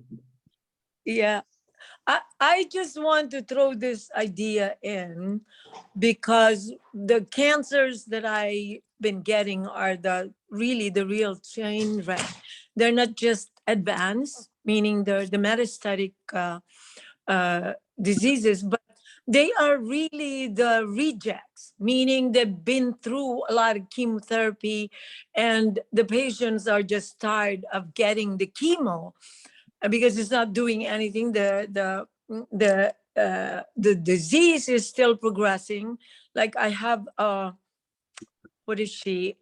She's breast cancer that metastasized to the lungs, and so I got her, and pleural effusion, pericardial effusion. She's in pain and all, and she just stopped the chemotherapy because it was just making her miserable and very sick. So I mean, probably everybody is dealing with this type of cases differently because we have to use so many agents just to help the patient. So I started the high dose ivermectin in the combination of lactoferrin, but on top of that, high dose melatonin, high dose vitamin C, but the patient seems to be responding. So I don't know the mechanism because I mean, it's a completely different ball game when you have a ravaged immune system already because of all the chemotherapies that this patient got. So I don't have, I'm just throwing that idea that we have this kind of patient, and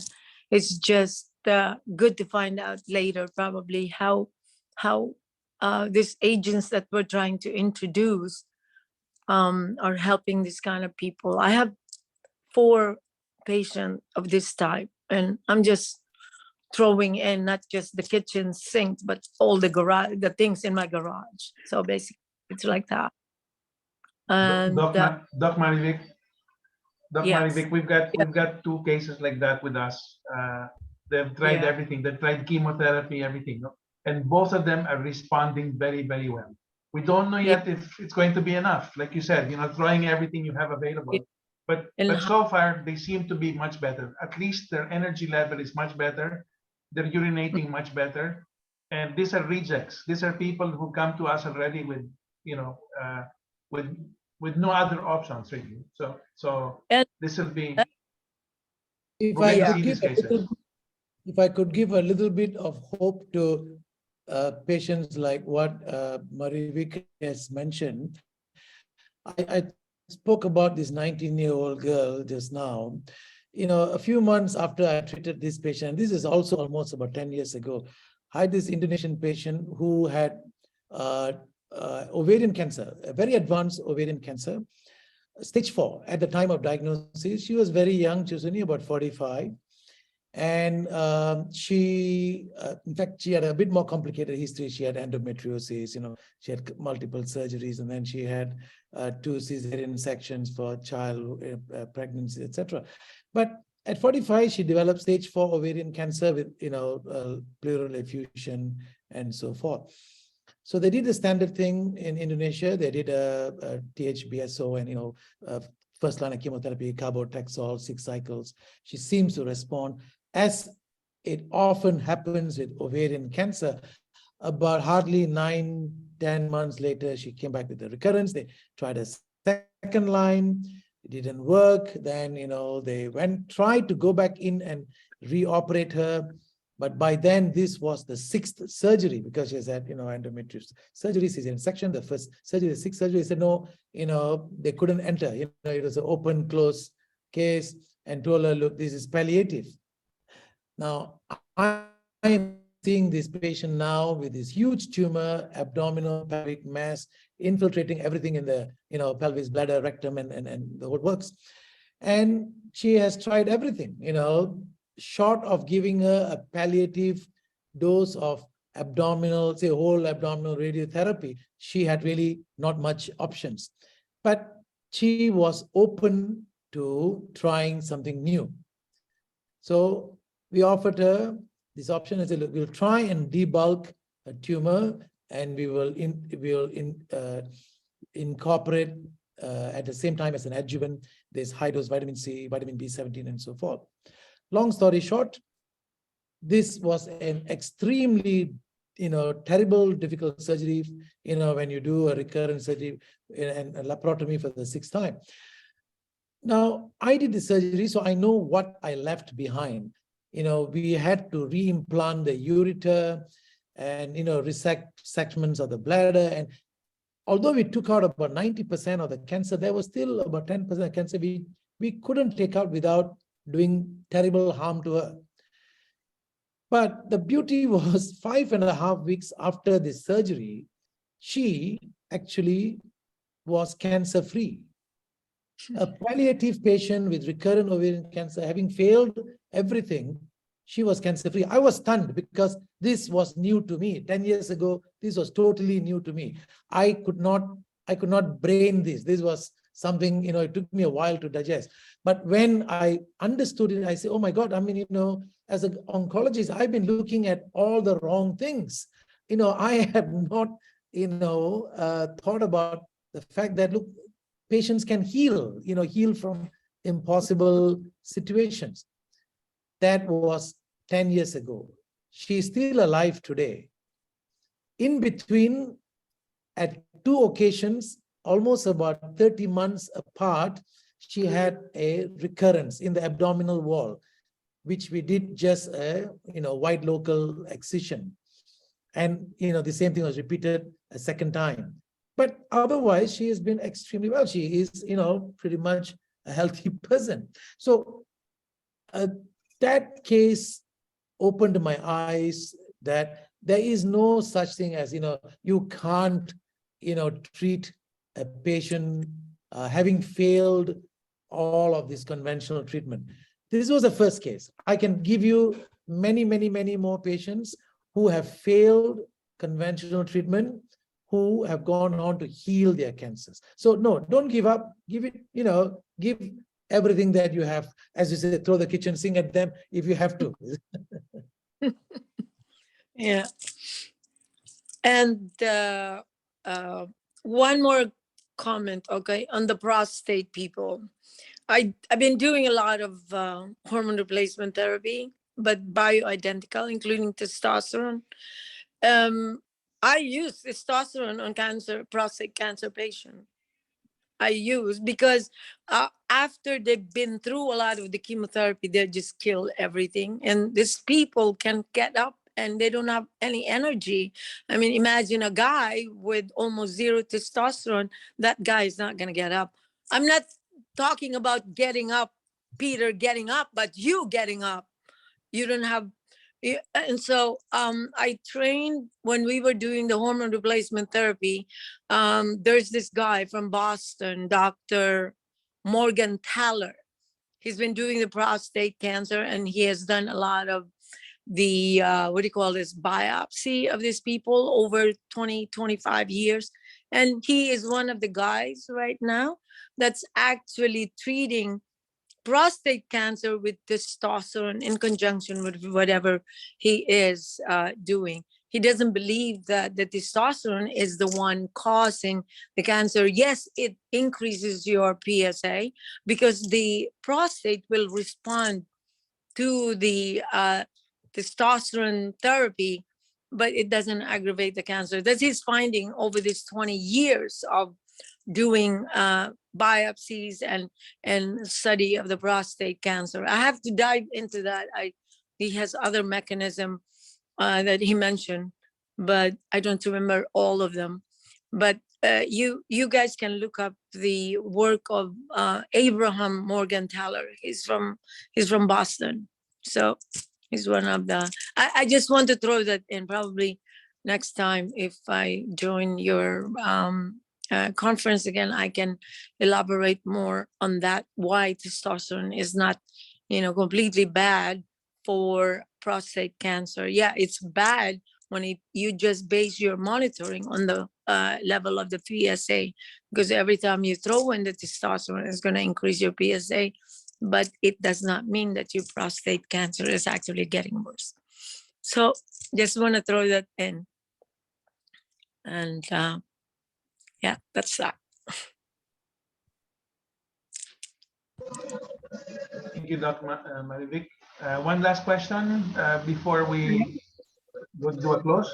Jen Yes. Berter? Can I direct my question to Dr. Alan Landrito? Sure, Pa. Yeah. High dose vitamin C is gaining ground as an alternative treatment for cancer. I'd like to ask if we can combine high dose vitamin C with Ivermectin and Lactoferrin. Yes. We're starting to use high dose vitamins. High-dose intravenous vitamin C. Yes. That's right. High dose intravenous It's just an vitamin C. adjunct in treatment of cancer. It's not by itself. By itself, it can't really give a cure on cancer. I don't know if they have done that, no. But we've been giving very high dose vitamin C. By itself, it won't cure the cancer.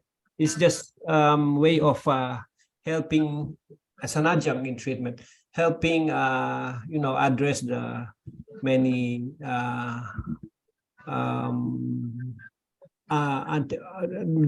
oxidation process that has brought about the condition, no?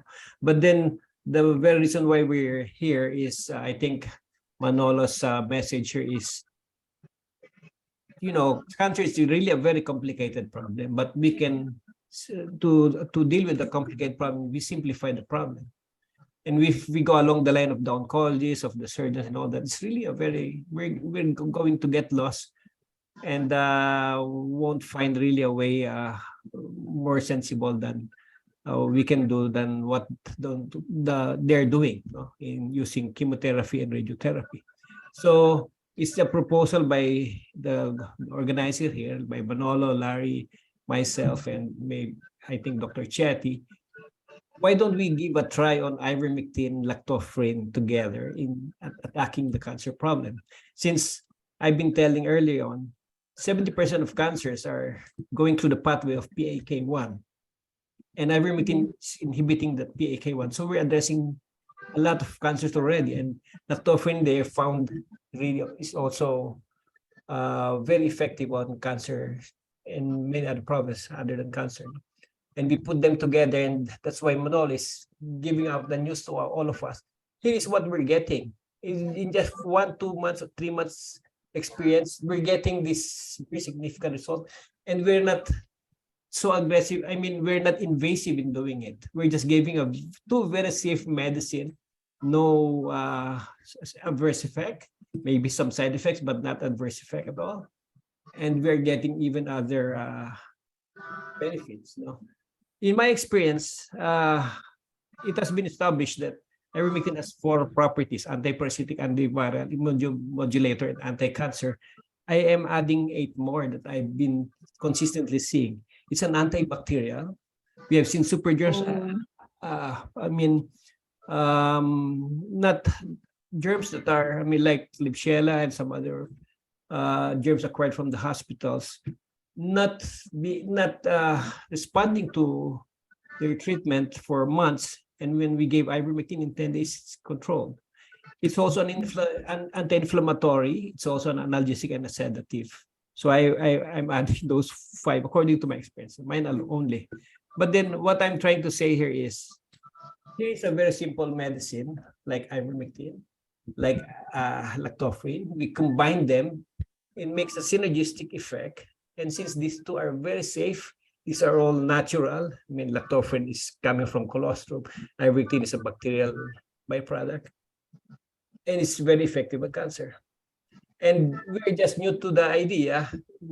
I think the idea is, why don't we give it a try and getting ideas on what we have been doing, and we can even modify and make better out of it. We succeed in attacking cancer. Yeah. Cancer Thank is you. a very complicated problem. We can make it simple and Yeah.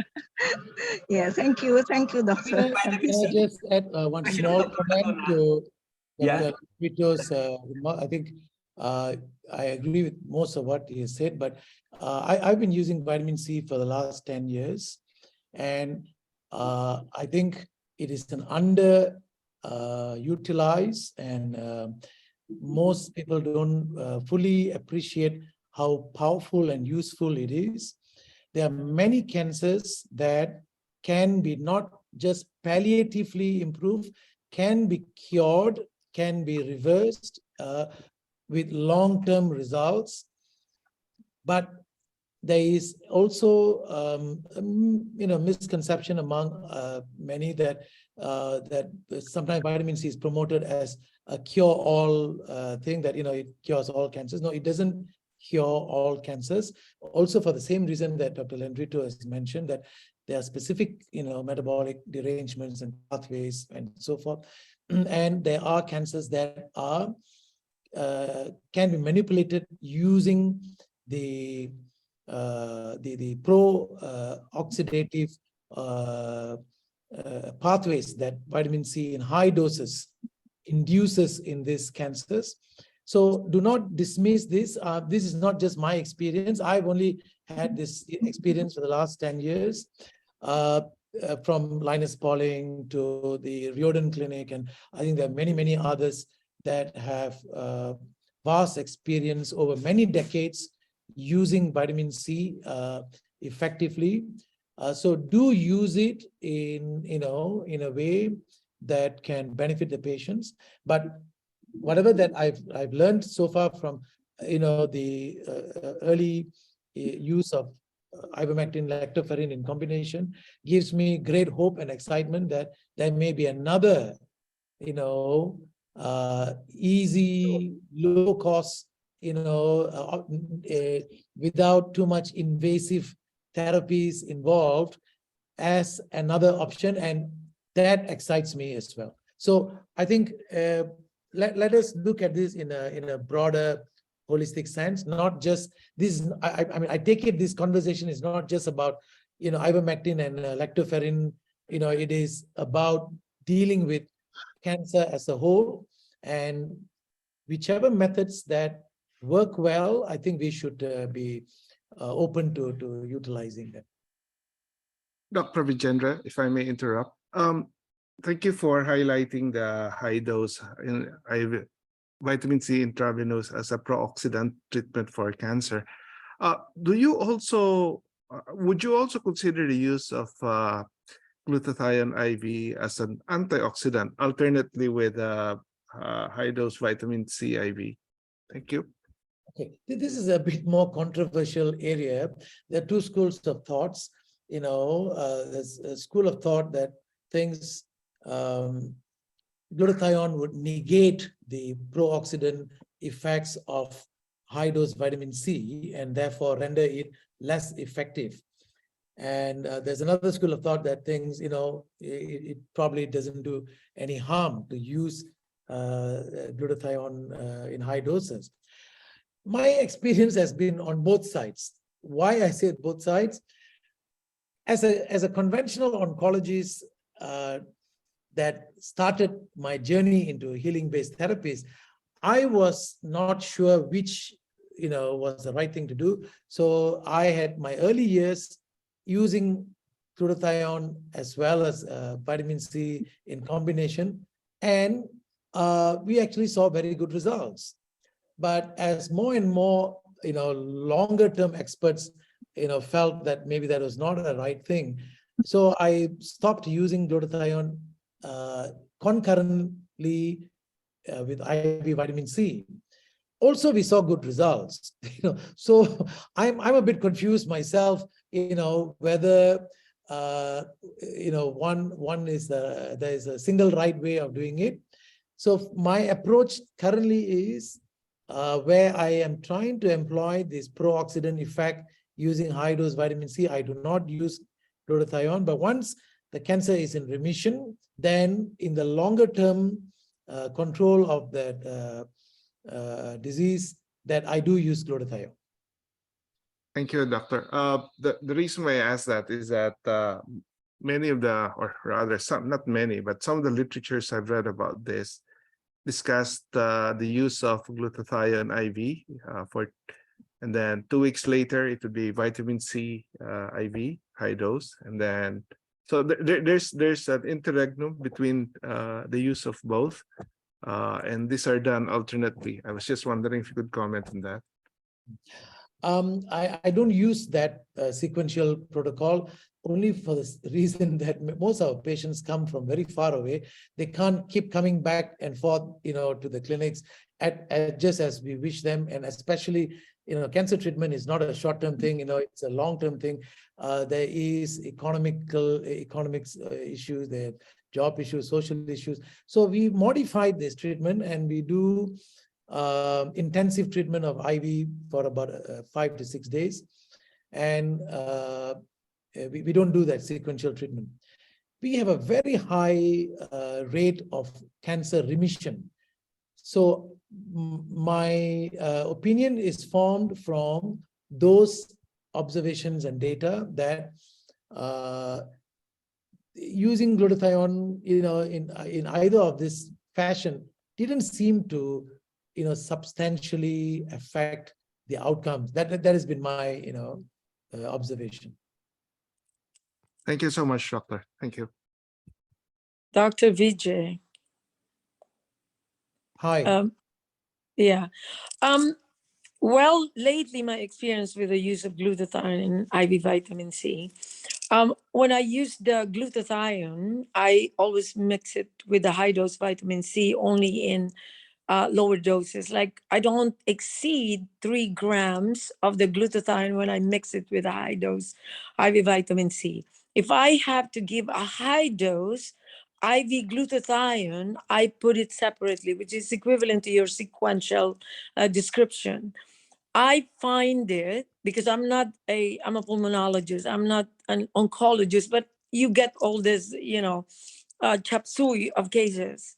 And so lately, especially with the COVID, I have so many, literally so many reactivation of the latent infection, of the latent viruses and the latent bacterial infection like Lyme's.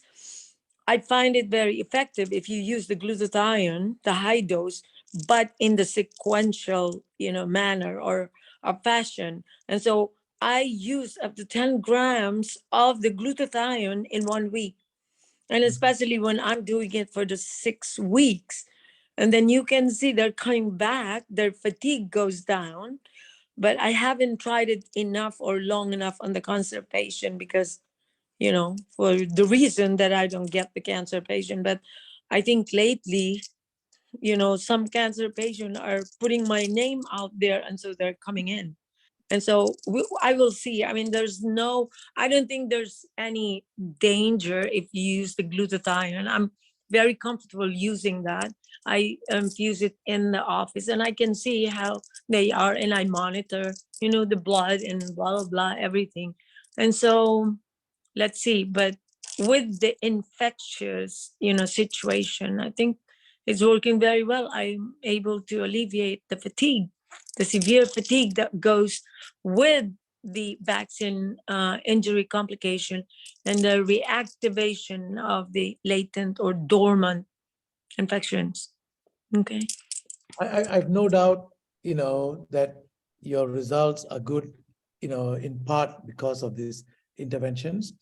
The reason we try and avoid concurrent use is just out of abundance of caution, although as I feel that I don't really think it makes that much difference. So yes. Yes, see, we'll try. Thank you very much, Dr. Bisandre and Dr. Manidik. Doc Ellie, are you still with us here? Doc Ellie was here a while back. In case you wanted to say something. I'm with you. I actually had a question for Dr. Vijandra about the, if you could share your vitamin C protocol with us. Okay. In fact, I maybe have just modified it slightly from the Riordan protocol. The Riordan protocol, calls for a slow start and escalation, up to higher dose. I've never had to go into high doses. For most of the patients, we use about 30 grams. Sometimes we go up to double that dose, about 60 grams. What started out as a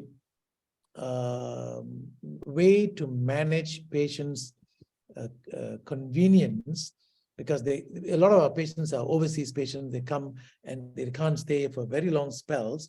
So we started off by trying to compress the treatment into a shorter time. So we did a week of intensive treatment, like about 6 days, Monday to Saturday, daily 30 grams IV. And then we take a break for about 2 weeks. We get them back, we reassess them. If they show good response, then we continue until they have documented remission. If they're not responding, then we look at what other things that should be added on. So that has been the general protocol that we have used. Very different from, I think, the usual maybe twice a week or 3 times a week kind of a thing, only because we were trying to manage the logistic issues of getting patients to be at the treatment facility for such long spells. Because when it is difficult, there is poor compliance. And then when it is poor compliance, then, we are not able to, I think, get the best out of results. But it has worked out very well, actually. I mean, this was just a pure, guess, best guess of what to do in this situation.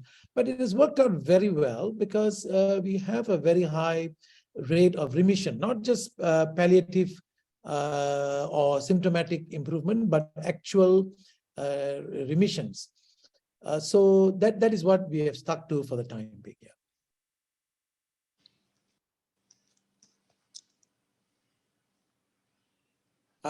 Thank you very much, everybody. Thank you, Dr. Vijandra, Dr. Kelly. If there are any no more questions, maybe we can have Dr. Chetty start the goodbyes, unless we have another question. Yes, one last question, please. I wonder if some of you have also made experience with bicalene, because there is a lot of studies done that show a very good effect on treating cancers. That would be interesting. So, sorry, what is the I didn't get the first part of it. Bicalene. Alkalinization, is that? Yeah. Ah, okay. I do have some experience. This was one of, in fact, when I mentioned about this 19-year-old girl, 10 years ago that had stage 3C papillary serous adenocarcinoma of the ovary. In fact, we did this peritoneal alkalinization as a post-operative therapy. We did it daily for 6 weeks. What we did was we post-surgically, I left in an indwelling catheter, and we infused this alkaline solution in a 3-way tap, and then we released it the next morning, and then we re-infused it, and we repeated this procedure for about 6-7 days. I think it is one of the most amazing therapies, low cost, simple to do, and very effective for widespread peritoneal disease. Because ovarian cancer, is something that typically involves the peritoneal surfaces, diaphragmatic surfaces and so forth. And we found that actually using this, and this is what I was alluding to earlier, using this and a combination of vitamin C and vitamin B17, that up to 55 to 60% of patients with stage 3, stage 4, and recurrent ovarian cancers could go into remission without the use of any chemotherapy. So I think it's a highly effective. I mean, this was something that I picked up from Tullio Simoncini, the first person I knew who talked about alkalinization and so and so. I thought it was something so simple and so basic, cost nothing. I thought, okay, let me try this. And that 19-year-old girl was the first patient that I tried. And I mean, it worked like magic, and since then I've used that, and I still use that. Can I add? Yeah, the doctor whom I was mentioning who had a fist-sized gallbladder cancer and completely cured from it after 14 months, was taking high-dose ivermectin along with an alkaline capsule. She never revealed to us what alkaline capsule she's using.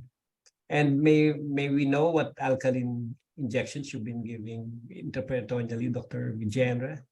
The intravenous 8.4% sodium bicarbonate, which we use, for metabolic acidosis and so forth. So I use about 300 mils of this. Maybe in a smaller patient, I use a smaller volume, diluted with 1/5 dextrose saline or distilled water, and we infuse it in a ratio of 3:2. So 300 mils of sodium bicarb and 200 mils of 1/5 dextrose saline. Or in smaller patients, we just reduce it by say 30% or 40%. Some patients can't tolerate that because they have a bit of discomfort when we infuse them. And you do it daily, Doc? Yeah, I do that daily. I do that daily in the post-operative setting because I leave an indwelling catheter, and I do that daily, yes. With that amount, Doc, will it not promote metabolic alkalosis? Okay. In a small number, they do get a little bit of hypokalemia. So we do monitor, like every 3 days, we check their electrolytes. And then, that can be easily corrected. But other than that, actually, I've not encountered any other significant, derangement that was an issue. Thank you, Dr. Vijayenra, I'd like to add another question while we're talking about this. Sodium bicarbonate. We're giving sodium bicarbonate to some of our patients, some of the people with us, and we're noticing very good results. Just sodium bicarbonate. And one of the doctors with us was suggesting to look at the urine levels, okay, to sort of be able to check on a daily basis how we're able to bring down the alkalization of the body with this stage. Have you used it for your cancer patients as an oral application, bicarbonate? Yes, giving them bicarbonate. I actually do. I give them sodium bicarbonate. They have the aluminum-free version. Yes. That we give them, like 1 teaspoon once a day, twice a day. We check the urine pH, and we try to aim it for about pH of 8 or so. And it is an amazing. Doctor, we're doing that. We're doing exactly what you're saying. That's why I asked you what was your dose. We're doing about 1 teaspoon. We're spreading it during the day, and that's why I wanted to know what dosing you were doing orally. So you're giving up to 2 teaspoons, huh? And you're aiming for in the early stage when they have large tumor burden, and we know there is a lot of. I mean, I think Dr. Landrito has mentioned this already. Because of the glycolysis and the metabolic acidosis that happens. So we do use a little bit higher dose, maybe up to 2 teaspoons a day, and then we bring it down as the cancer, responds and she goes into remission. Yeah. And you want your pH, pH, your urine pH at 8. That's your target. I try to aim it to about 7.5 to 8, yeah. Because a lot of them come in with pH of like 5, 5.5, or even much. Fantastic, doctor. That was really wonderful. This because I just needed to hear the confirmation from this other doctor. 10 years. 10 years I've been using this. Fantastic, doctor. You don't know how happy you've made me, doctor, with this information. Because that's what we're testing. We're giving that with the Lactoferrin and the Ivermectin with some of these harder cases. We're giving them that, and we're getting fantastic results, doctor. And that's add-on. It's an add-on. It's an add-on. I think. Can I ask one more question? Dr. Vijayendra, you're saying 10 years to your patient or personally to yourself? Sorry? Are you using sodium bicarb 1 teaspoon daily? No. I've been using it in my patients for 10 years. I use it intermittently. I mean, I'm not a very good patient. I'm just not compliant. I thought you were using it personally for 10 years. No, I use it intermittently. Thank you. I think we should end. We've been going on for so many hours. I am so delighted with the conversation we have tonight. Dr. Chetty, thank you for being with us here. Come on and say something. This is delightful. Yeah, it's really heartwarming to see the collaboration of different techniques around the world. This brings a lot of hope for cancer patients. I think we need to form a society almost of lateral thinkers who are willing to try things outside the box, who are willing to come together. It might not be something that's financially viable, but none of us here are looking at that. I think all of us care for our patients too much and will bend over backwards for them. And so I think I must thank Dr. Vijayan for joining I was hoping that he'd join and share his broad base of knowledge with us. And I'm glad that he's been here to do that. So I think, the next step would be to get all the doctors interested in trying this on patients and not being so scared to try and address cancers as we see them. This doesn't need to go down the route of chemotherapy and radiation and all that. With the turbo cancers we're seeing, I'm sure the oncologists are going to have their hands full. And even we as GPs can initiate certain measures that might be of assistance to the patient. So I must thank everyone for being here today, all the speakers that were there. Yeah, it's brought a lot of light and a lot of hope. Thank you. Thank you, everyone. Thank you, everyone. Nice meeting you all. Thank you, doctors. Manuel, I think you're muted. You're saying something. Yeah. Thank you very, very much, everybody. I cannot describe the happiness, the hope of bringing people together. And like the doctors have said and shared, this information we have to pass on to everybody else, and we have to document these cases, because if we don't document these cases, nobody will know about it. We have to share this information, document this information, and help one another. And in the US, for example, we've been able to find a way of getting ivermectin, just like in the Philippines, for example, at a cheap price. So there's a pharmacy that's doing this for us, and this is what we're trying to do now in Spain, and in all of the other countries we want to do this with. And so thank you very much, everybody, and thank you for being here with us. More soon. Thank you. Bye. Very nice. Thank you so much. Thank you. Dr. Chetty, thank you very much for being with us. Thank you very much, Dr. Vijay. Most welcome. Thank you very much. It's been a real pleasure, real pleasure. Thank you.